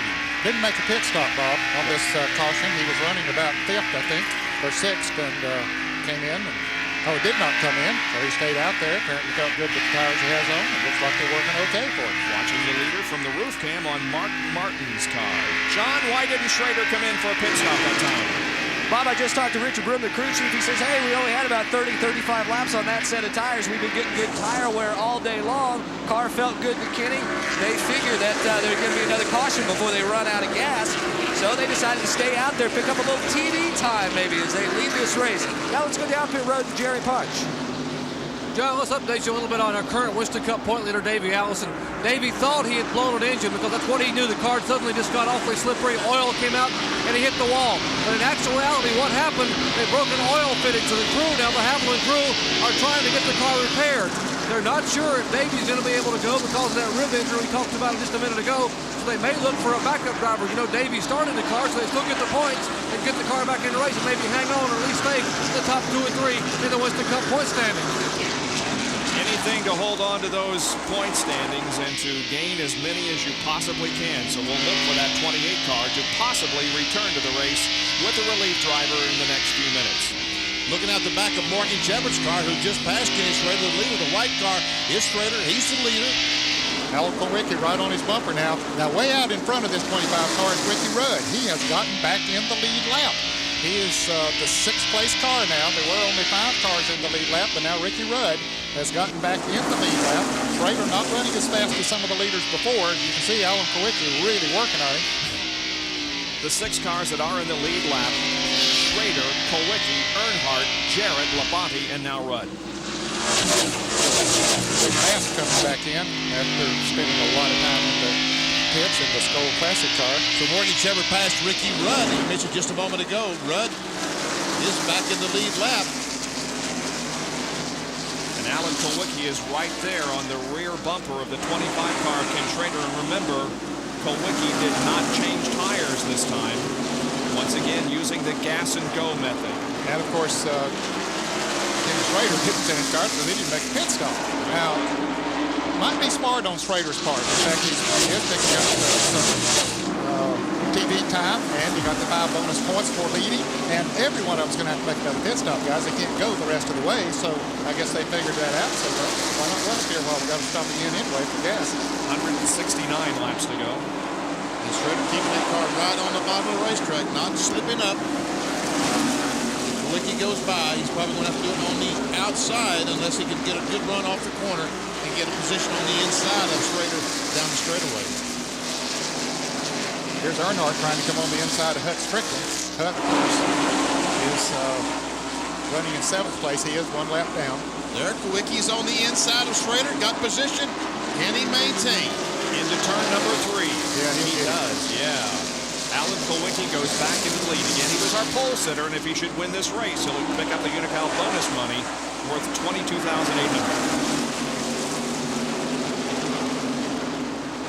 Michael Walker in the 30 car, 2 laps down to the leader. And here comes Earnhardt now taking 2nd place from Schrader. Don't count Dale out by any means. I think Schrader's tires they're pretty hot right now, and not pitting even though they've only been on there maybe 30 laps. That's enough to get those tires really heated up, and they just don't adhere to the track as well. Gary takes over that 3rd spot from Schrader. Meanwhile, Brett Bodine, the Quaker State Ford, who's penalized a stop-and-go penalty, which means he lost a lap. He's in 8th position now. He's coming up on Dale Jarrett there, and the car number 12 of Hut Strickland, who is running 7th. He's a lap down. Brett would like to get up there and pass Alan Kulwicki and get back in the lead lap is what he really wants to do. Now Alan Kulwicki is putting a lap on Ricky Rudd. I mentioned a moment ago that he had gotten back in the lead lap. Now Rudd goes a lap down again. So just 5 cars now on the lead lap. Dale Jarrett and Hut Strickland get together a little bit going into turn 1, and Hut slides high. Jarrett goes under. Alan Kulwicki, the Greenfield, Wisconsin driver of the Hooters Ford, is leading this Food City 500 here at Bristol. We'll be back with more right after this.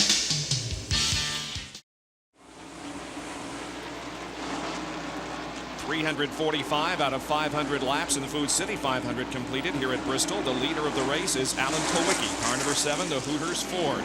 2nd is Earnhardt, and 3rd is Dale Jarrett. Well, here's Jerry Punch with Davey Allison. Davey has walked out of the infield care center. First of all, Davey, how do you feel? Well, I'm a little bit sore right now, but everything's okay. Took a pretty good shot up there. I don't know what happened. I turned down in the corner, and all of a sudden the car took off toward the wall. And I took a pretty good shot up there as I was coming back across. It kind of knocked the breath out of me, but everything's okay now. I can breathe fine. A little bit sore in the right shoulder blade, but we're going to go back to Birmingham, get it x-rayed, and see what's going on. I understand they're working to try to get the car back in the race. I know you're not going to be a candidate to get back in it, but maybe someone could save some points for you. Well, I'm a little bit too sore to get back in it right now, but maybe we can get Harry Gant or somebody else that's out of the race.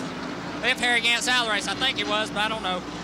Davey Allison's going to head back to Birmingham and go straight to the x-ray department where he just told me a minute ago and get those right side ribs x-rayed.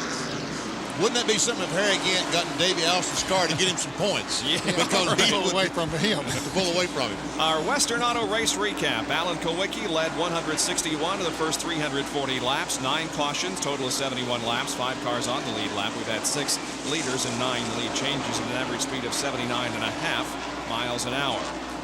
Among those who have led, Kulwicki, the current leader, also Dale Earnhardt, Allison, Darrell Waltrip, Brett Bodine, and Ken Schrader until just a few laps ago.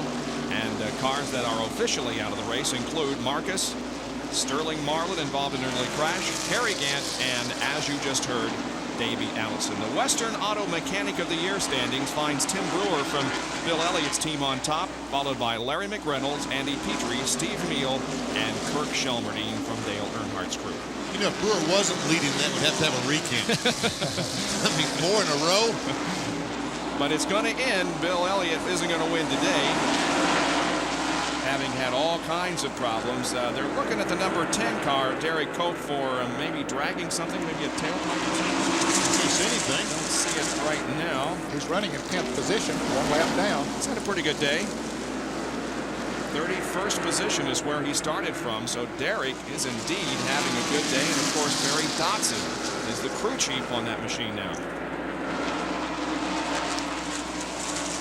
Another field summary for you as you look for your favorite driver. This one's sponsored by Fram. Look for your favorite driver, where he is running. There's our leader, Kulwicki. You will notice that there are only 5 cars on the lead lap. Rudd, Brett Bodine, Strickland, Trickle, and Cope all a lap down, 6 through 10. I don't know if Kulwicki's just taking it easy or what, but he's not running as fast as he was earlier in the race. Michael Waltrip, early in the race, Kulwicki would have driven away from him, but now Michael Waltrip's right behind him. Could be because he didn't put on new tires that last caution, didn't he? He's still running good. Yeah, he's running good enough to lead the race. Earnhardt might be gaining just a little bit on him right now, but there's no threat yet to maintaining a comfortable advantage. Saw Kyle Petty's name on there. Kyle is back out on the track in the yellow Pontiac. He had spent a lot of time after that crash we saw earlier. Ronnie Irvin is also back out. He went behind the wall after that incident with Darrell Waltrip and Davey Allison. We talked about the 10 car just a moment ago. NASCAR did black flag, or he just went in on his own. He did go into pits, spend a lap or so in the pits, and he's back now on the racetrack. So Alan Kulwicki looking for his first victory of 1992. Now right behind him is the number 9 car. That's being driven by Dave Mater III. That's the Melling car, which carries Food City sponsorship for this race. If we go back, we'll see Dale Earnhardt, the 3 car, currently running second, that GM Goodrich Chevrolet. And the next car behind is Bill Elliott. And there goes the Jarrett boy, Ned. Yep, Dale still running in 3rd. Trying to get around Elliott. Right behind him is Brett Bodine. Brett a lap down. And so is the car right behind him, who is Ricky Rudd. Then right behind him is Hud Strickland in the Ray Bestas car. Actually, I'm sorry, Bob. All of those 3 cars, Brett Bodine, Hud Strickland, and Ricky Rudd, are all racing for position. There's Wally Dallenbach in the number 16 car, the Keystone Ford. That's out of Jack Roush stable. There's Schrader, the Kodiak Chevrolet. He's currently running 4th. The Snickers Ford of Dick Trickle.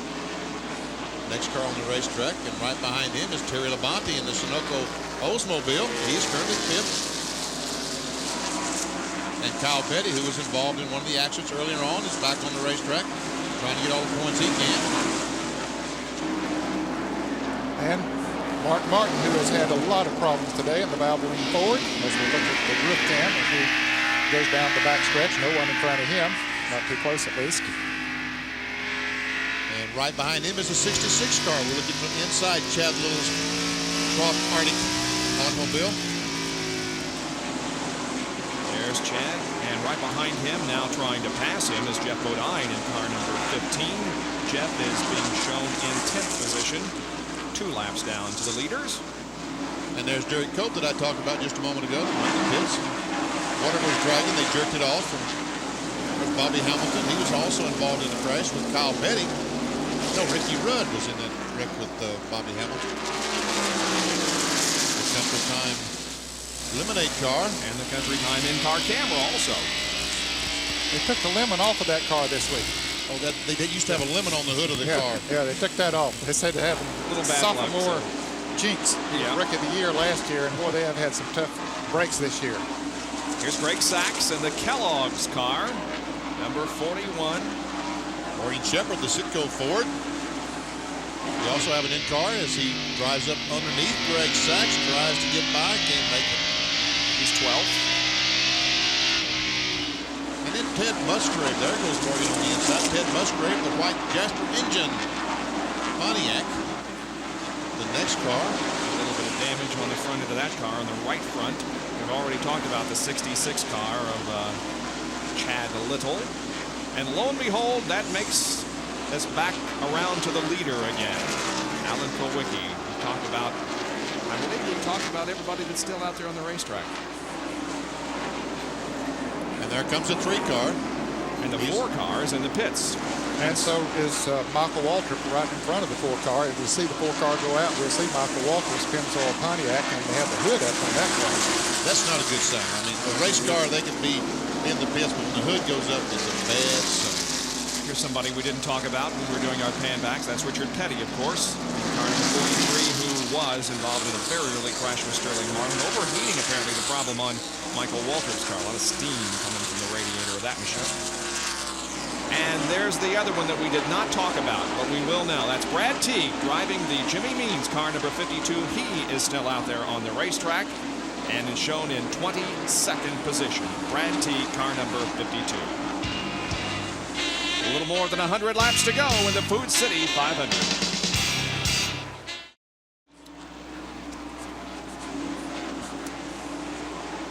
Welcome back to Bristol International Raceway. I'm Bob Jenkins along with Ned Jarrett, Benny Parsons, John Kernan, and Dr. Jerry Punch as 377 of the 500 laps have been completed with Alan Kulwicki running up front. Second is Dale Earnhardt with the Goodwrench Chevrolet car number 3. Davey Allison's car is still being worked on, and there has been speculation as to who might step into this car if they could get it back out on the racetrack. Jerry, who might it be?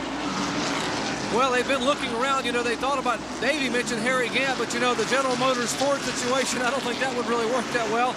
They were looking for a Ford driver. They have been looking for Sterling Marlin, and just a minute ago they found him.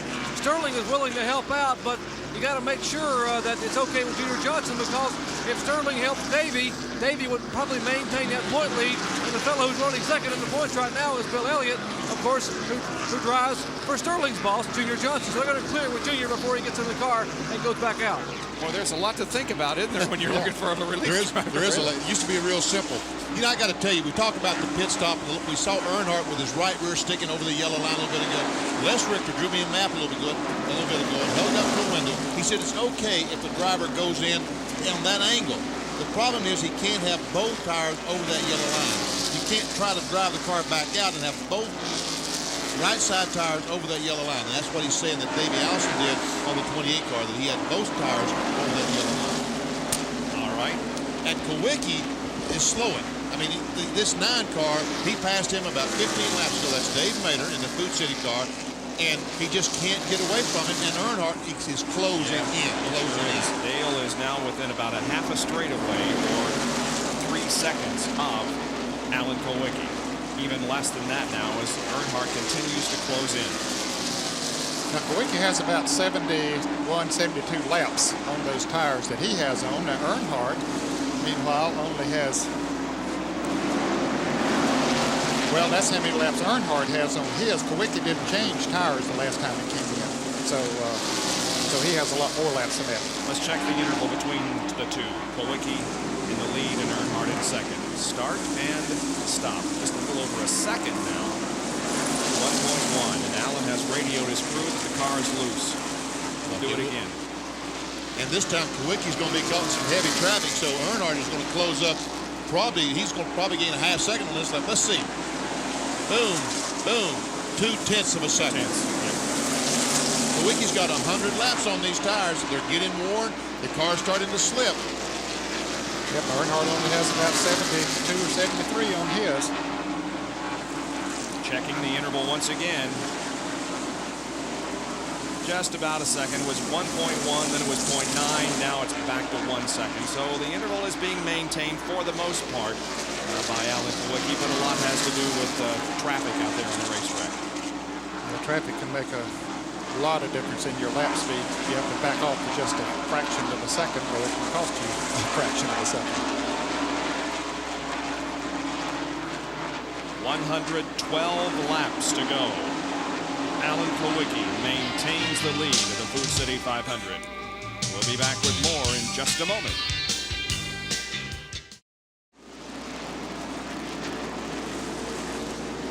Many congratulations to Roy Barbrie from Morristown, Tennessee, today's winner of the Gillette Halfway Challenge Sweepstakes. He correctly named the leader of the halfway point and won a Chevrolet Lumina Z34. Now, entries are being accepted for the next race. Call 1-900-436-7000. The call will cost you 95 cents, and you must be 18 years of age or older.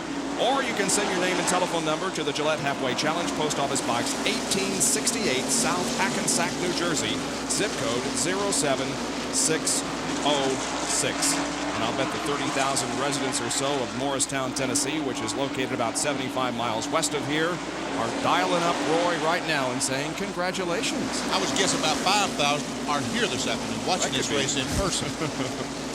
They'll call him tonight. Yeah.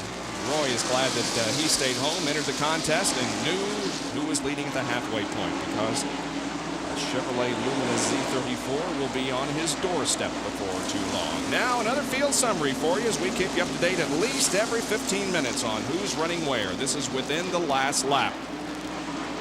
Ram field summary for you. Those are the 5 cars in the lead lap. See Brett Bodine. And Brett Bodine might be the fastest car on the racetrack. Right now, he's a lap down because of being black flag for passing on the caution flag. But DW coming back out as we watch that third, 11th through 15th. There he is, Darrell Waltrip, involved in a crash with Davey Allison and others, goes back out on the racetrack. Allison continues to sit in the pits, but could get back out with a relief driver. 112 laps down, but Darrell is back in it. We'll see Richard Petty. He's on the racetrack 139 laps behind.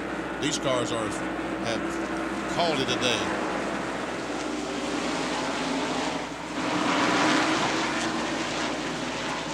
There's Kowicki, once again our leader. Coming up to put another lap on Rusty Wallace. Speaking of Morristown, Rusty Wallace has a Pontiac leadership in Morristown. And car number 12 of Hud Strickland got in the wall coming off of turn 4. Same place he spun a little bit earlier, but no caution. He's still going around the track. Boy, there's a lot of drivers out there that say, hey, throw that caution, we need it. Hud's slowing down now. I think he is going in the pits. He's slow. And he's one that would like to have seen that caution. Watch this as we replay from our speed shot. Way up at the top of your frame. Watch carefully. Yeah, there he is. He's scraping along the wall between turns 3 and 4. Yeah, he's back in the corner. Jerry Punch is right there. And a tough break for Hud Strickland after a great qualifying run in the Rebestos great Chevrolet Lumina, the Bobby Allison old machine. And they have cut a tire down on the right side. They will change the right side tires, fuel it up, and obviously he's losing even more time to try to pull some of the sheet metal away from that right front tire, which may have been what cut the tire down.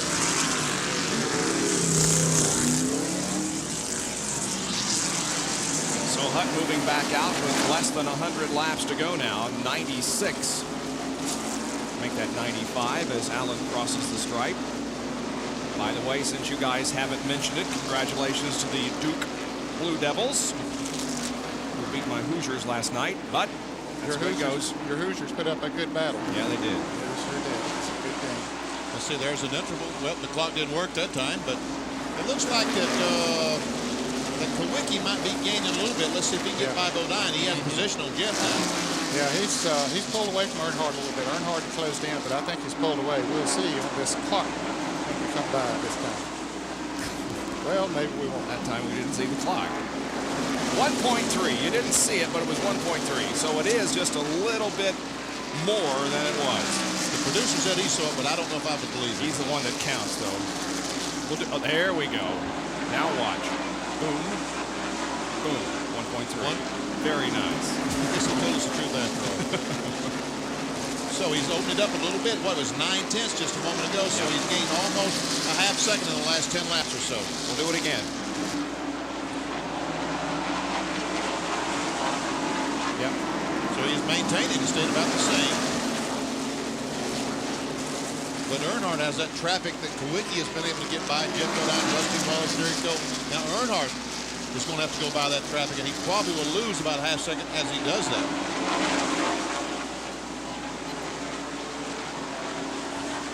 But Kulwicki's starting to catch traffic. There's Martin directly in front of him.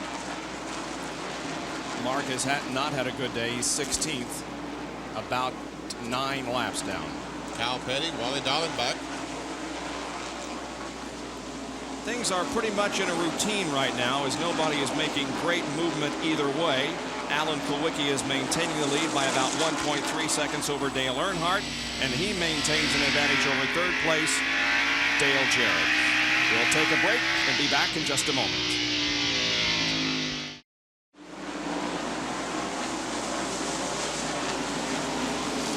Back at Bristol, and because of the baseball coverage that we will have tomorrow for you here on ESPN, a big triple hitter, our regular checkered flag program, which normally airs on Monday night this week only, will be at 1 o'clock Tuesday afternoon. That's ESPN's checkered flag series as we recap and take you behind the scenes of the Food City 500 here at Bristol. 1 o'clock Tuesday afternoon.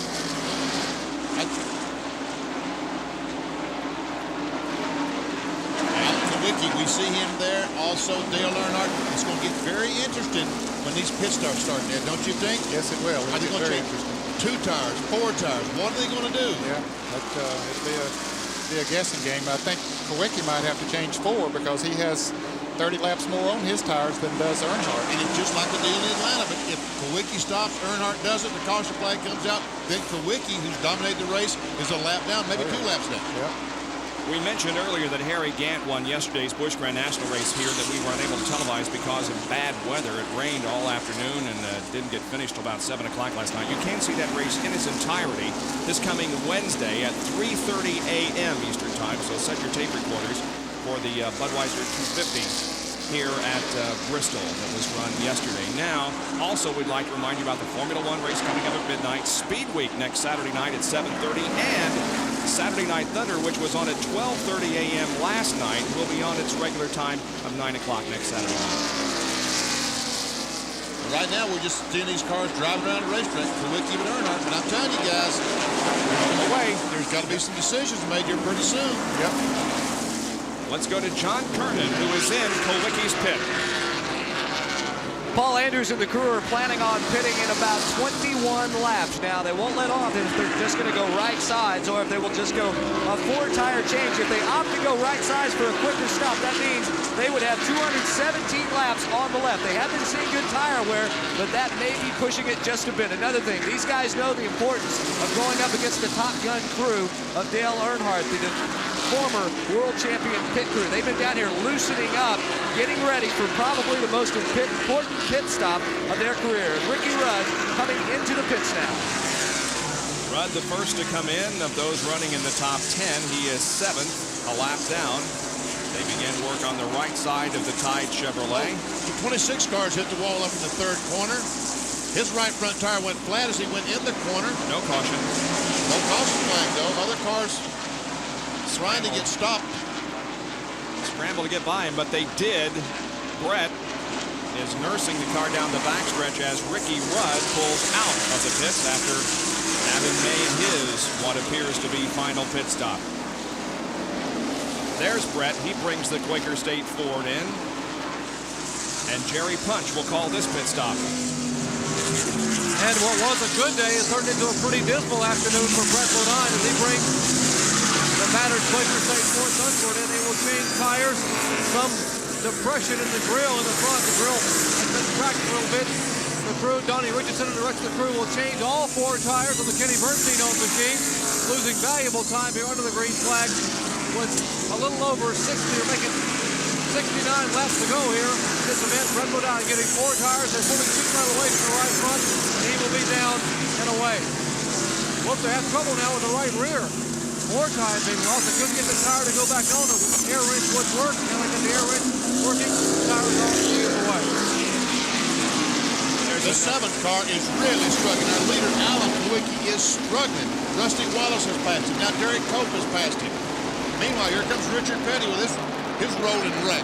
He'd want to go by him. Yeah, Dale Earnhardt is struggling a little bit back there, too. Dale Jarrett has run up on him. Dale Jarrett may have the best car on the racetrack right now because these guys are. And Earnhardt's in the wall. Earnhardt hits the wall in turn 2. The car just shot right into the wall. And the caution flag is out. I'm guessing they kept waiting and waiting for the other guy to stop, and it was Earnhardt that lost the tire. Oh boy, things can change so quick here. But now he'll stay on the lead lap if he didn't do too much damage when he hit that wall.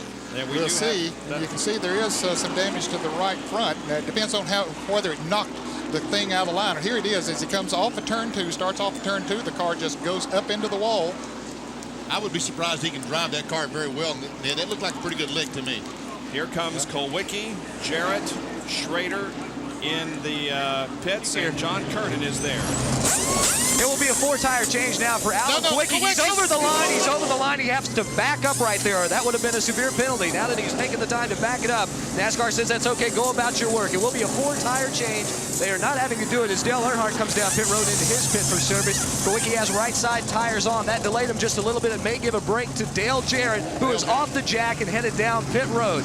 Left side's going on Alan Kulwicki. Dale Jarrett will take the lead. Now let's go down to Dale Earnhardt's pit and Jerry Punch. This is the kind of luck that Dale Earnhardt has had all year long. In 1992, they had just called him back to come into pits when suddenly they heard that explosion in turn 1. The crew and all of us looked to the left. We saw Earnhardt's car speed up off the track and come against the fender. The field now coming out of turn 4. They're going to have to hustle. He'll lose a lap.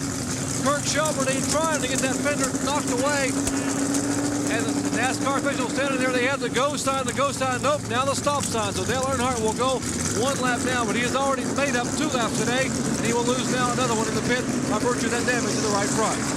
And you could almost hear Dale Jarrett as he went out of the pit saying to himself, now take it easy, don't exceed the speed limit. I'm going to have the lead when the green comes out, and he will.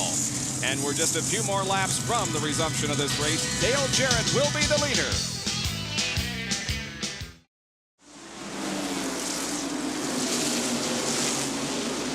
Missed less than a lap and a half of action. The green flag has come out. Dale Jarrett is the leader. Alan Kulwicki running in second position. Dale Earnhardt remains on pit road. And the 28 car, which normally is driven by Davey Allison, has gone onto the racetrack under the command of Sterling Marlin. And this is Dale Jarrett's first time to lead this year. Dale Earnhardt led earlier for the first time in 1992. Look at Joe. Joe's watching. You're looking good, Joe. The guy's on about the 20. Doesn't look like he's contested, but he could trip. He's got 60 more laps to go. John Kernan is on pit road. Bob, we talked about the rain yesterday. It washed out practice, limited practice, but Dale Jarrett was one of the Winston Cup drivers who competed in the Busch Grand National race. Even though those cars are lighter and they may drive them into the turns a little bit deeper, Dale told me this morning that he thought that would give him an edge over a lot of the other drivers. He said he knew what the track would do and how he could set the car up as the race went on. And as you see, he is pulling away, so they've got the right setup. So he did learn something maybe during the Grand National. What did he finish? Third yesterday? Finished 4th. He had a right front tire going down near the end of the race, and he was running 3rd and dropped to 4th. There's Kulwicki in second spot. I don't think Kulwicki's losing any time right now to Jarrett.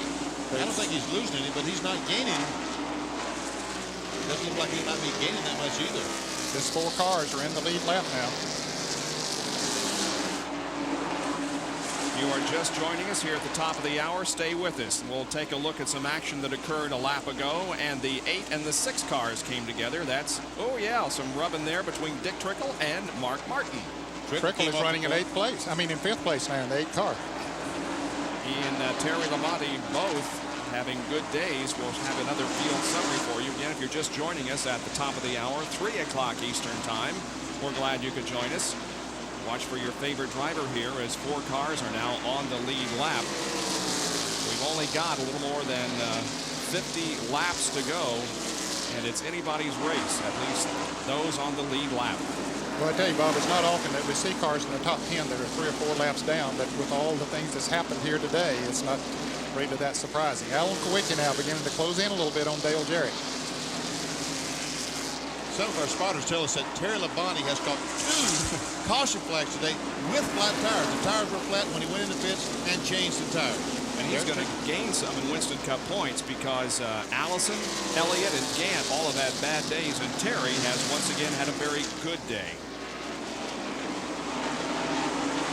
The 3-car of Dale Earnhardt, one of those who has had a very big disappointment here in the closing stages of this event. He's sitting on pit road right now, hit the wall out in turn number 2 a few laps ago, and they're still trying to get that car in a position where they can put it back. And the Bill Elliott win streak will definitely end today, as you saw in our field summary, as Bill has had a myriad of problems. Ned, that 7 car is getting closer and closer to the Interstate Battery Chevrolet. He's moving in, no question about it. And as Dale goes around the 52 car, Allen moves even closer. Earnhardt goes back on the racetrack. There goes Jarrett by. Then in turn 3. Dale Jarrett had his first career top 10 here at Bristol in April of 1987. He finished 10th in that event. He's just a couple of car lengths. Of course, only victory last year at Michigan International in one of the most incredible races that we have ever televised here on ESPN. He is closing in rapidly on Dale Jarrett. Closing to less than a car length now and looking to the inside coming off the second corner. Kulwicki trying to take the lead from Dale Jarrett. On new tires, Kulwicki's car is definitely, all day long, he's been the fastest car on the new tires. Now, if it goes green the rest of the way, who knows? If they get heated up, I think Kulwicki will get by Dale. Maybe not, though. Dale will try to keep him back there. He'll make it work for it. Yeah. Kulwicki looks on the inside, trying to see if he can get a bite, get position down the straightaway. Now, Dale now he moves up there again. Right before that caution came out, he had found that high groove. And it really was working for him, and he was picking up on Dale Earnhardt, and now he's moved back up there again. So let's see if that's helping him. No, I don't think it's going to help him enough. If they didn't touch, they came very close. They really did. Kulwicki now will pull alongside of Jarrett, coming out of the second corner and down the backstretch. And Hoover Ford is really working. And let's see, they're still side by side. They're touching. The fans are loving it. First time we've seen cars run side by side here for a full lap, I believe, today. Boy, Jarrett is hanging tough. That high groove is working for him. Yeah. He stays in front. He needs to stay up there in that high groove. Let Allen have the low groove there. Because running the low groove, he's going to use his tires up more than the high groove will. But Allen's car looks like it's working wherever it needs to go. Looks like he might try to move up there as well. The advice from Father Ned is well taken because Ned won the fall race here in 1965, and the guy to my left, BP, won the fall race here in 1973. So both these guys definitely know what it's like to drive Bristol. It seems like 2 generations ago, Bob. It was a century ago, it feels like. And you talk about Ben, you know, he was a famous race driver, of course, and he's a famous announcer, but he has really made it now. Yeah. He's in the Vortex comic book. I noticed that. Yeah. And you and I are mentioned. I can't believe it. First time I've ever been in a comic book. 460 completed. 40 to go at Bristol International Raceway.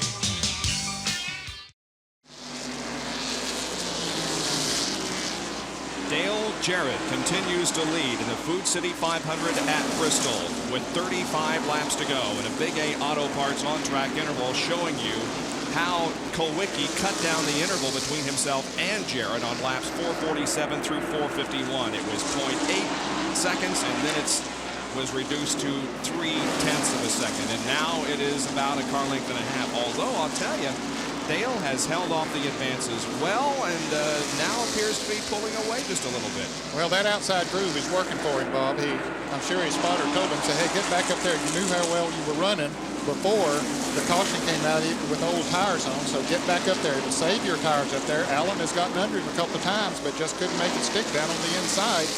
So they're going to have to race. Here he comes again down on the inside as Michael Waltrip went very high out of the way of the leaders. Couldn't do it.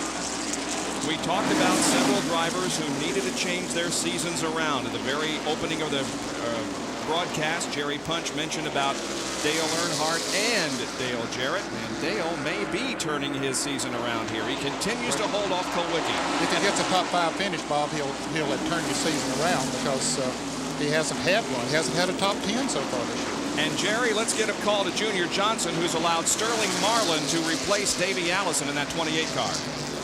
You really have to, Bobby. You know, Junior really showing a lot of sportsmanship, even though allowing his own driver, Sterling Marlin, to get in Davey Allison's car could actually hurt him in the long run because Bill Elliott's car is somewhat crippled, not running around at full speed. And by season's end, those points could cost them possibly a championship. So a good move, a very sportsmanlike move for the legendary Junior Johnson. There is Sterling Marlin driving the Hamilton Ford number 28. Davey Allison crashed this car earlier in the event, has sore ribs and has elected not to go back out there, but Sterling Marlin is. We've got now 28 laps to go. Ned, is this for the last spot on the winner's circle? Is there a spot open on winner's circle? Yeah, I guess there is. Bill Elliott took one. Nobody else has won one since then. Boy, would that be a boost for the Joe Gibbs team.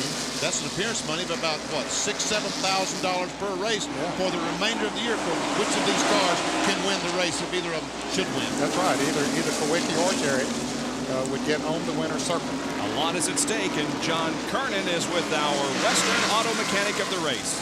We're with Jimmy Makar, who is busy watching Dale Jarrett, watching the progress. And now he just saw that Alan Kowicki did get by, but Jimmy, you're named the mechanic of the race, even though you're now in second. Do you think Dale might be able to come back and catch you? I'm not sure I heard what you said, but we really appreciate Western Auto's award. Again, like everybody else, this award goes to all the guys here on the team. It's a team effort, and they've done a heck of a job today. We're come this far in such a little bit of time. I just hope we can go on and, win this race. Alan's giving us a heck of a run right now. Went by us. We still got a few laps left. Maybe Dale can do a little something with him. I don't know. That's Jimmy Makar. He couldn't hear the question, guys, because we're at the exit of turn number 4. It's very, very loud down here. Obviously is. Less than 25 to go now, and Alan Kowicki has passed Dale Jarrett. Kowicki got in the side of that 10 car just a moment ago coming off turn 2. I was going to wait and see, make sure he didn't cut a tire when he made contact with him. Dale is trying so hard. I mean, you can just almost feel Jarrett trying so hard. Just keep up, and maybe I can get him a traffic situation and get by him like he got by me. Yeah, but he doesn't want to try too hard to get, he's running on a fine line, both of them up there on that high groove. Boy, just as we've seen Hut Strickland a couple times today up in turn 4, just 6 inches too far up there, and you're in deep trouble. Ken Schrader's still running third in this race in the lead lap. Terry Labonte is fourth, also in the lead lap, and in fifth place is car number 8 of Dick Trickle, who is 1 lap down. Their pole sitter, Alan Kowicki. Like Bob said, he can take off the Unical Challenge, $22,800 plus the winner's circle. This could be a huge, huge payday for Kowicki. Sure could. The race probably pays $60,000 to $70,000 to win. 20 races times 7,000, another 140, 50,000 in winner's circle money, 23,000 here. We're talking about a $250,000 payday for Kowicki if he can hold on. 19 laps to go. 19 to go for Kowicki. And since he doesn't have to split it with anyone, he's the owner and driver. Yep. Big legs. Get him to pull away a little bit from Dale now. He has the faster car. I don't believe there's any doubt about it. Dale did a good job of holding him off for a long period of time, but he sure did. Just couldn't quite do it. Schrader's about a half a lap behind in third place. Terry Labonte is about a second behind Schrader. About a half a straightaway. The Interstate Battery Chevrolet, owned by that man, Coach Joe Gibbs, the Washington Redskins, and he has to be smiling. That team has obviously come together in just these first few races. I tell you what, he will be pumped when he gets back to Washington tomorrow. If that's where he's going from here. To come this close, this early in the 6th race. Yeah, 6th race. Well, they got a press conference scheduled for Tuesday in Charlotte. You want to tell us about that? I don't know about that. So come on, Ned. You'll have to watch Speed Week next week at 7:30 to find out.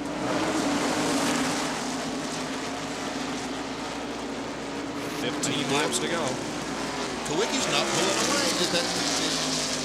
I think Dale tried so hard there, Benny, for a few laps. Maybe he heated his tires up and he said, hey, this is not smart. I need to settle down here, get myself back in a pattern, and just see if I can keep those tires cool and possibly get back up there. Yeah. Another Napa Field summary for you. 4 cars on the lead lap with Dick Trickle running 5th a lap down. Dick has had a great run.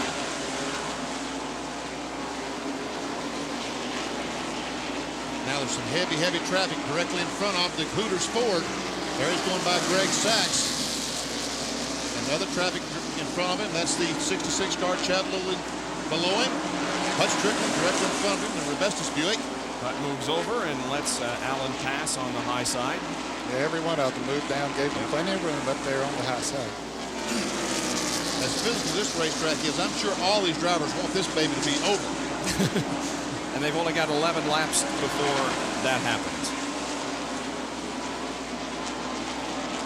You can see that's the green and black car right behind 7. That's him. Dale Jarrett in 2nd place. We talked about it being a $250,000 lick for Kowicki, about $225,000 if the Dale Jarrett automobile can pull this thing off. Bonuses and purse.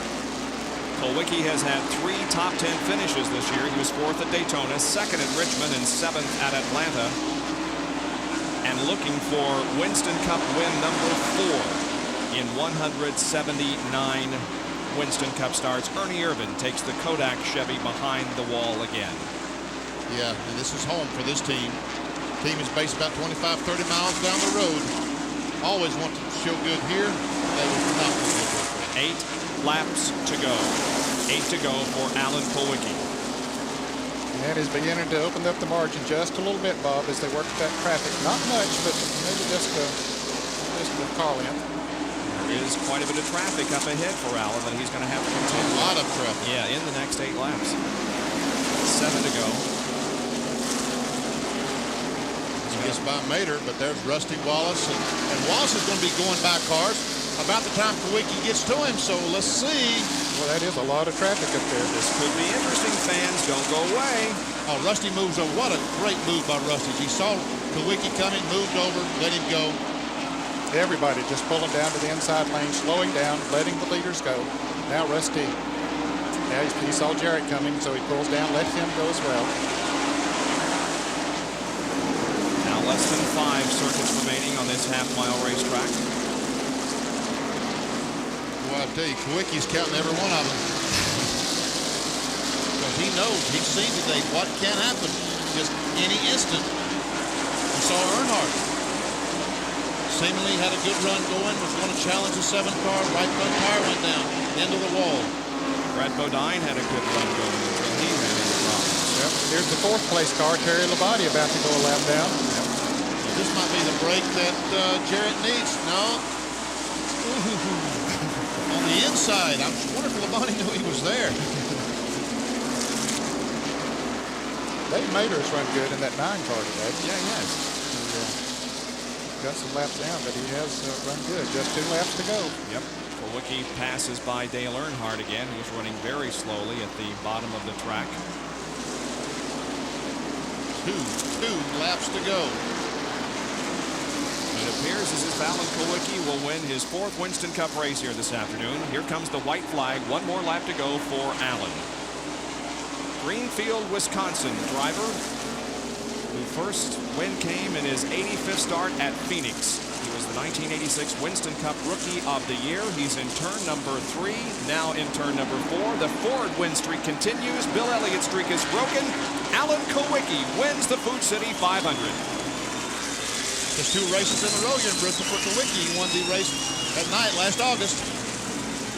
And there is the 3rd place car, Ken Schrader. He begins to turn his season around. A good run for Ken. Here's John Kernan.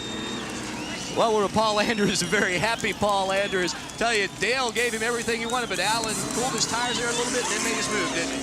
Yeah, you know, Alan did a good job, and all the guys on the crew done a great job. You know, the Hooters Ford ran good all day long. We knew this was going to be a good race for us, and we also know this is going to be a good year for us. This right here proves it. You know, we're off to a good start, and we know we're just looking forward to this year and the rest of this year. You know, we got a real good group of guys, and I just can't say enough about that. You know, we got our pit stops together. Things looking up. You know, Alan's kept us cool all day long, like you said. You know, Earnhardt gave him a good run for his money, but you know, he was right there. He was right there all the way. Alan stayed with him and didn't lose his head. Done a real good job in the car.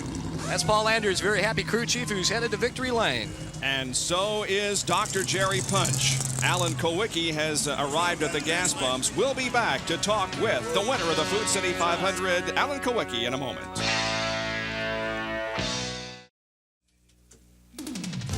The Food City 500 at Bristol has been won by Alan Kowicki. Dale Jarrett finishes second, then Ken Schrader, Terry Labonte, and Dick Trickle finished in fifth position. Our Speed World coverage being brought to you by Valvoline. People who know use Valvoline. And by Autolite Spark Plugs, guaranteed for 2 years no matter how far you go. So the sellout crowd, record crowd for a spring race begins to file out of this racetrack. And here is our Kodak Winner's Circle interview and Jerry Punch. After climbing out of the car and a big drink of cold Gatorade, Alan, congratulations on a tremendous effort today. Yeah, thanks. It was a great run for us. That's probably the strongest I've ever been for a whole race, and the car worked great right from the drop of the green flag.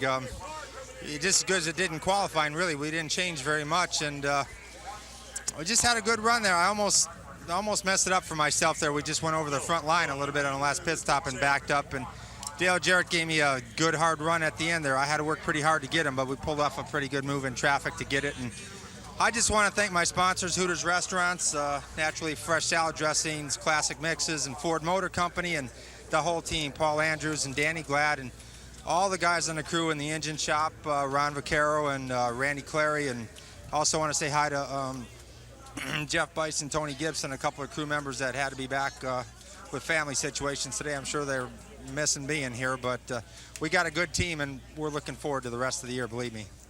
Special day for Special K, Kowicki and Victory Lane. Let's go to John Kernan. Oh, with second place finisher Dale Jarrett. And Dale, you got a smile. Looks like you won this thing. Well, we came close anyway. Center State Batteries Food Line Chevrolet was good all day, and we were a little loose at the first, but my man in the pits, Jimmy Maycar, got that fixed, and the car tightened up a little bit on that last. I thought I might could hold Alan off, but congratulations to him. And before we get off here, I got to say hello to Kelly and Natalie and Carson, who are back home. They couldn't make the trip because Carson's got the chicken pox. All right, Dale Jarrett second place. Feel that his season is turning around. It's 6 in a row for Ford at the beginning of the season. That ties a record set by Hudson in 1952. Back in a moment.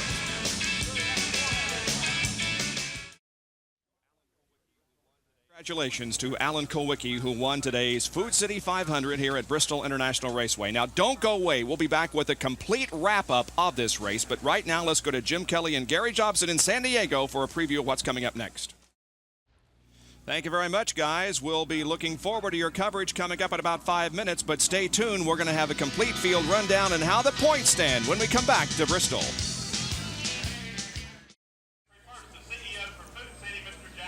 Alan Kowicki wins the Food City 500 here at Bristol International Raceway. Dale Jarrett, a very fine run, finishes second, his best short track career finish.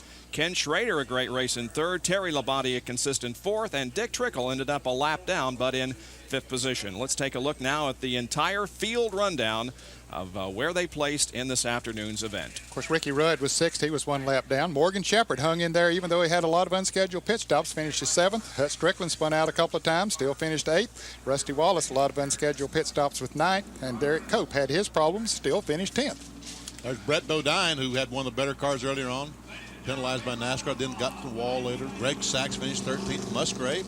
And Mark Martin, after all of his problems, finished 15th today. 16 through 20 in today's event. Dave Mader, Michael Waltrip, Dale Earnhardt 18th, Kyle Petty, and Bill Elliott finishes 20 after 4 straight wins. 21 through 25, Brad Tigg, Wally Dallenbach Jr., Chad Little, Ernie Irvin, and Darrell Waltrip. Now 26 through 30 was Bobby Hamilton, Richard Petty. Davey Alsner, points leader, way back in 28th spot. Harry Gant, who was third going in, back in 29th, and Rick Mast.